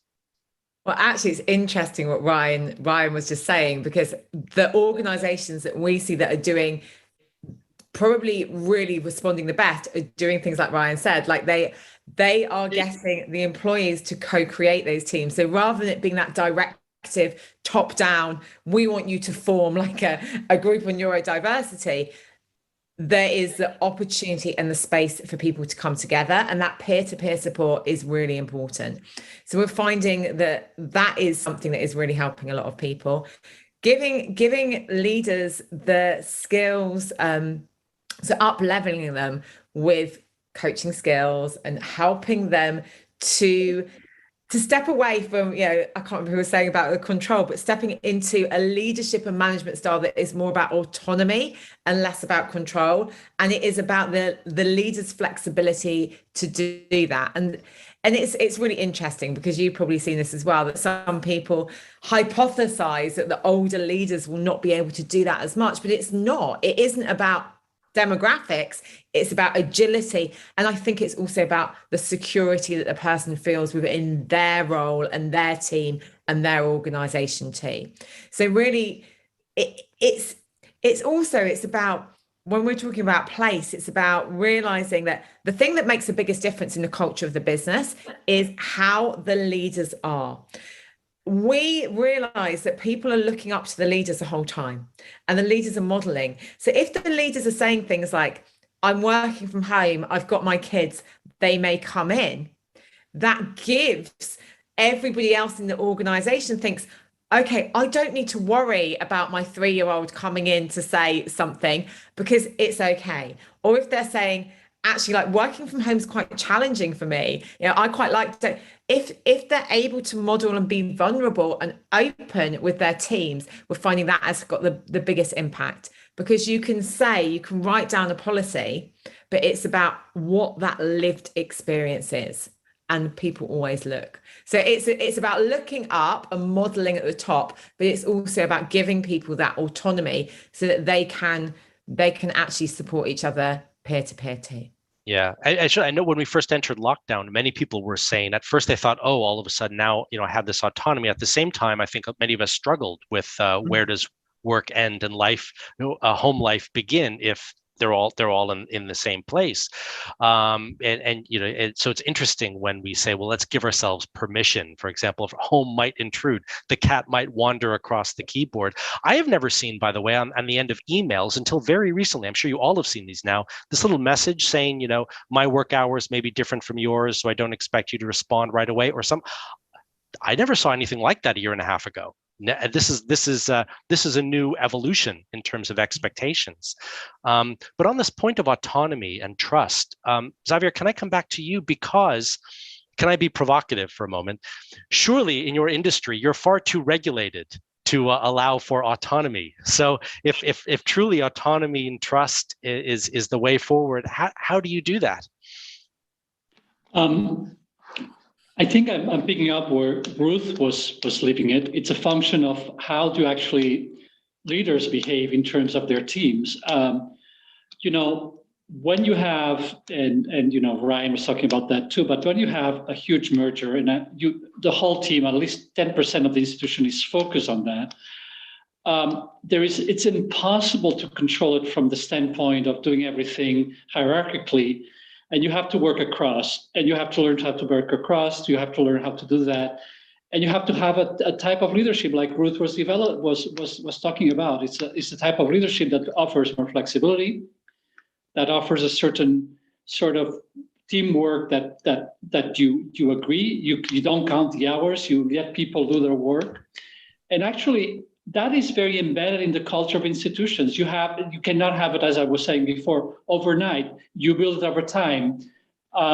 Culture is actions, is the accumulation of actions through time, and really the modeling of the leaders is fundamental.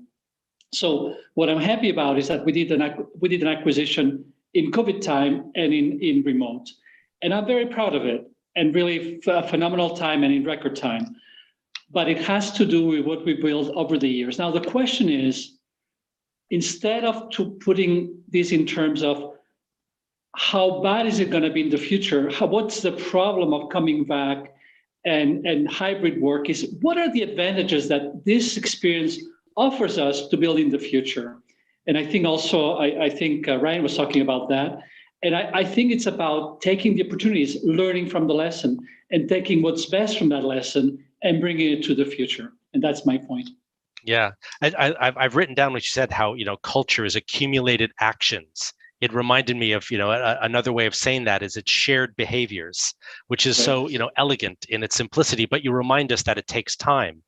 David, what have been the advantages? Despite, obviously challenges, you said that obviously your workforce has had to really be in person, but your industry is evolving as fast as anyone's, if not faster. So what have been the advantages over the last year and a half or so for you? Maybe I'll take the example of the kids going back, passing by on the screen, behind the screen or next to the parents. I think the trade-off between what we want to achieve and how to achieve it has changed. And to that extent, what we care about is, health is okay. Well-being is okay. Can we protect the workforce? Can we deliver at minimum danger and maximum protection, and so on and so forth? If that is the critical things to be done, and when a lot is at stake, who cares if I see a kid crossing by? So the question of not the autonomy, but because these were very centralized decisions, they were not decentralized decisions, but the shift between centralized and decentralized decision has moved. Companies were highly centralized in my experience during the COVID. They took very deep and serious and alignment decisions, like the States, by the way. But employees had to be accountable on one particular things and not on ways of doing it, which they had to find themselves, including because they had technology shift.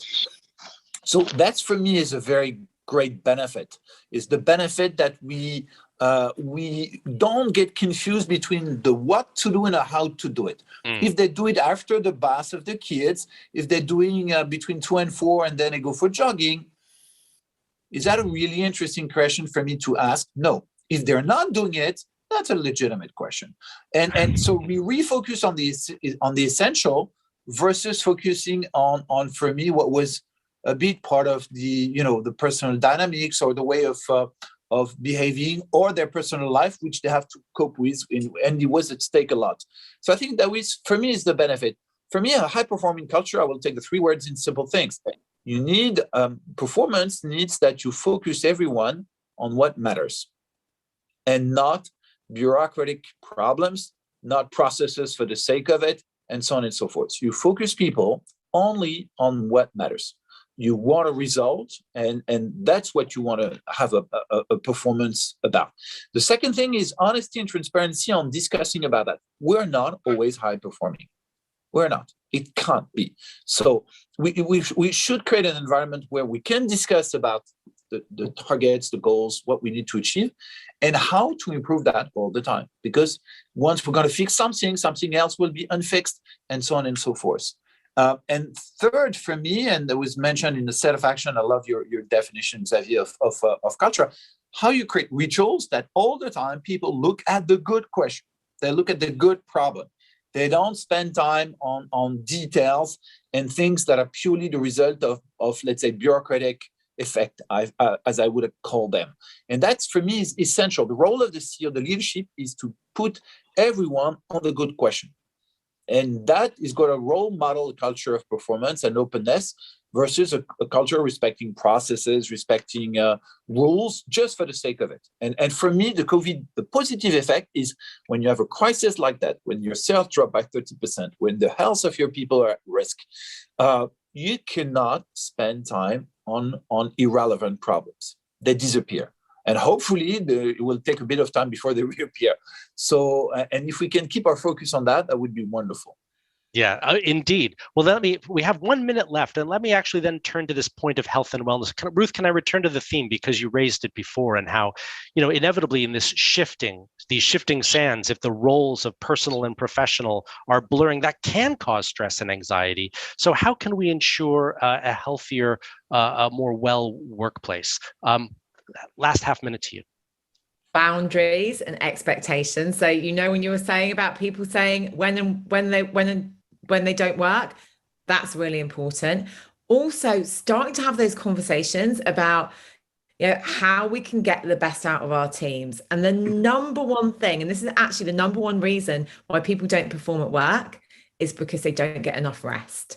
Now, there are many, many reasons why they don't get enough rest, but that is the number one reason why people don't perform. And it will manifest as work-life balance. It will manifest as sickness, absenteeism, all of these things. But if as an organization, we are talking about how are you resting? What are you doing outside? And we're managing that expectation.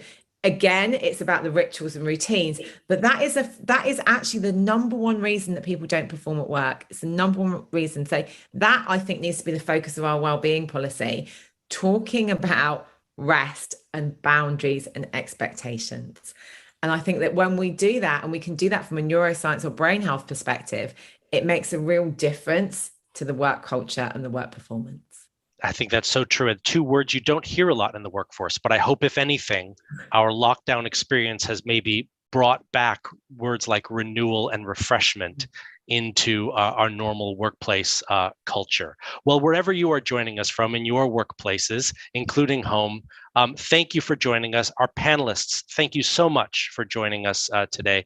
Really appreciated your time, your thoughtfulness, and sharing even your vulnerability in terms of what you're struggling with. And I'm pleased to hear that it does sound as if we're evolving and growing despite our challenges. Well, lots for us to reflect on and think about. Thank you again, panelists. Gustav and Michael, can I pass proceedings back to you? Thanks very much.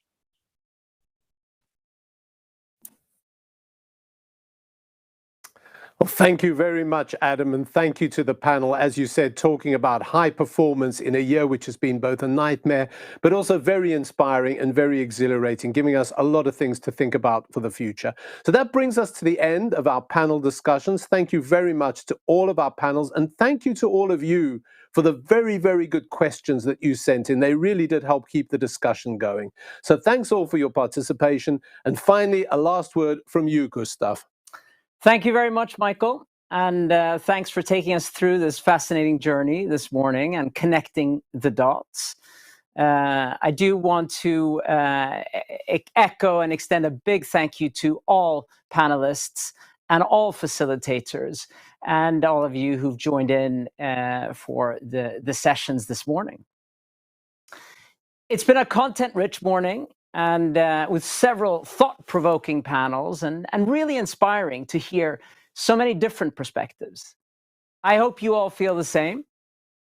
And I think we really agree that we find ourselves in quite an exciting period, uncharted territory in many ways, new challenges for leaders. And with this new world order, we can really expect to see continued change and complexity to increase. And as learning and development professionals, we have an awesome task ahead and a responsibility to assume. By redefining our leadership philosophy to be both purposeful and responsible, and really nurturing that human culture, we can help organizations and leaders to take strides forward and solve these big challenges we have. I hope all of you found these sessions both inspiring, thought-provoking. I certainly have. And that you walk away with many learnings and new ideas and actions to take. I look forward to keeping up the dialogue with you and to ensure we keep evolving and learning. Thank you all. Thanks for joining today, and take care.